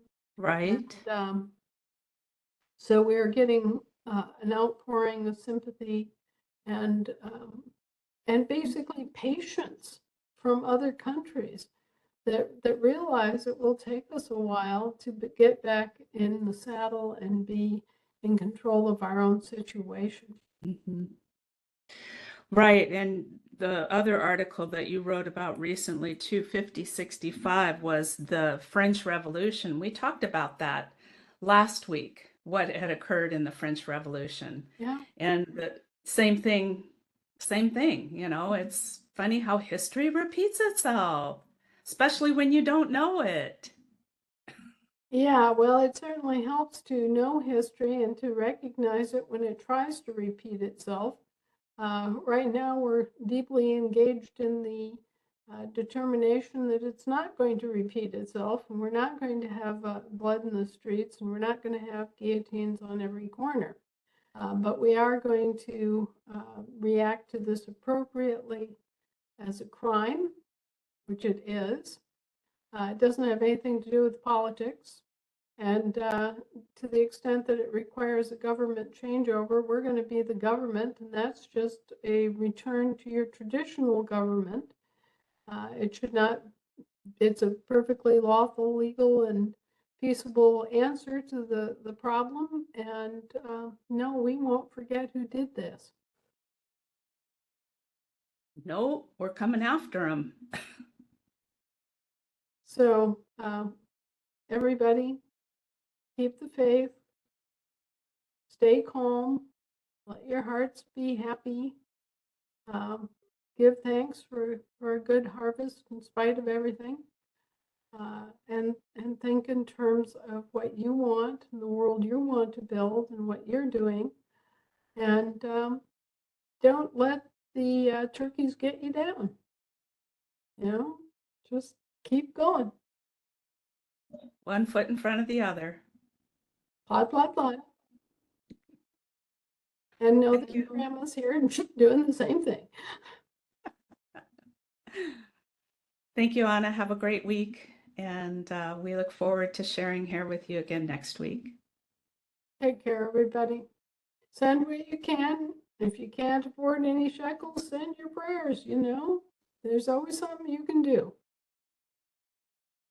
Take care now. Take care. Good night. Good night. Okay, folks, there we have it. I hope that that has helped. I was really wanting to step by step get everybody up to speed on just the enormous changes and transitions that have occurred since really October 1st, where that Chapter 7 bankruptcy was completed. October 5th, the change of government, land law is declared, and FEMA is declared enemy of the state, and any other corporate entity who is acting to obstruct or steal assets or commit any of those crimes, if they are not aiding in the most sincere way possible, and if they are obstructing in any way, then they are declared enemies of the state and they can be arrested, shot, or hung. And there will be no courts. And so pay attention, folks. It is happening, and you are here not by accident, but because you wanted to be. You chose to be. So here we go, one foot in front of the other, and let's get her done. Thank you so much for joining us. I send my love and my gratitude to each and every one of you. Have a wonderful week. God bless and good night.